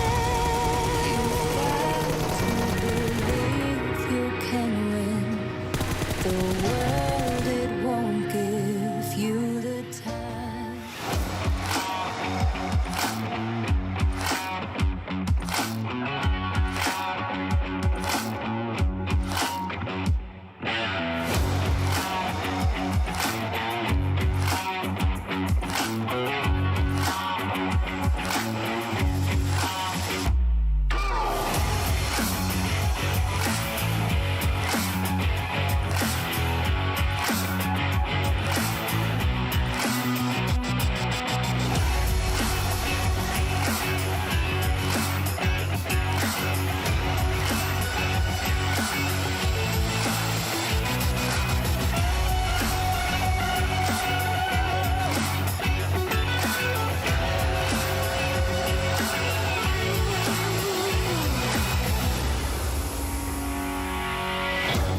Thank you.